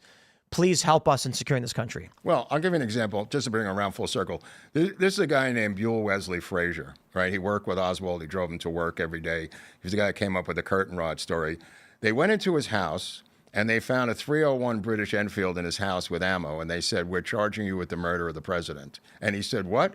And they said, unless you cooperate with us and do what we tell you about this curtain rod story, you are going to the electric chair in Huntsville. I swear to God. They did a lie detector on him twice. He was physically arrested. He was interrogated for hours until they flipped this guy because he had that rifle. You're going to hear, they'll just make it up. So there was a guy, they're trying to get him his pardon because Trump pardoned J6ers. One of these guys was investigated because of J6. For weapons. They investigated him for J6, but then claimed they found a grenade. Right. And so now he's in prison for the grenade, not for J6, and they're saying he can't be pardoned because of it. The lawyers argued the pardon applies because the investigation was sourced by J6. Now it's a totally different charge. Yeah. That's what's going to happen. They're going to, first of all, the Biden administration, or the Democrats, whatever you want to call them, the deep state, should they regain control in whatever form it takes, I don't know, Pete Buttigieg, they're going to start raiding. It's going to be multifaceted, but it's going to play to the fears and the narrative of the liberal personalities. YouTube is already propping up some of the biggest left-wing personalities to oppose Trump. Right now, Joe Rogan is rivaled by a prominent leftist liberal podcast. You can see if you open up a new computer and go to YouTube, they always have and always will. They promote pro-establishment machine state personalities who lie all the time. Well, getting back to the midterms for a second, because it is the most important event in American history coming up. The control that you're talking about and the shift of power will happen in the state of California because we have laws that allow for the long count. The long count allows us to count any election for up to 3 weeks, 4 weeks at times in the ballots. So that's by law. That's by constitution of the state of California. What has to be done is the federal elections have to be taken to the Supreme Court of the California law, just the Fed. They have stolen in this past Trump red wave where he flipped county after county after county in the state of California. We still lost 3 congressional seats that they stole in the state of California. The reversal of the House of Representatives in these midterms are going to happen in the state of California. That case has to be put together when he's got a Solicitor General, who I think is going to be this guy Sauer, but he was just confirmed the other day. That case, that small case, has to be brought to the Supreme Court about the long count regarding congressional elections, Tim. We can't answer everything today, but we are just about out of time. So I want to thank you guys for hanging out and having the conversation. It was a lot of fun. We're going to be sending all of you guys watching to Jeremy Hambley over at the Quartering. Luke Rutkowski is going to be hanging out. So shout out to those guys. Oh, I've been on Luke's show. Luke's fantastic. He's a good friend. I've known him forever. You can follow me on X and Instagram at Timcast. We're back tonight at 8 p.m. at rumble.com/TimcastIRL. Did you want to shout anything out before we go? Yeah, it's America's Untold Stories. We're on later today on YouTube, Rumble, and Locals, right? America's Untold Stories. I am at Lord Buckley on X, LORDBUCKLY. Mark Groubert, Eric Hunley. He's over here. You could see us today at 5:30 on our own channel. Right on. Covering more of the Anything Kennedy you wanted stuff. to add?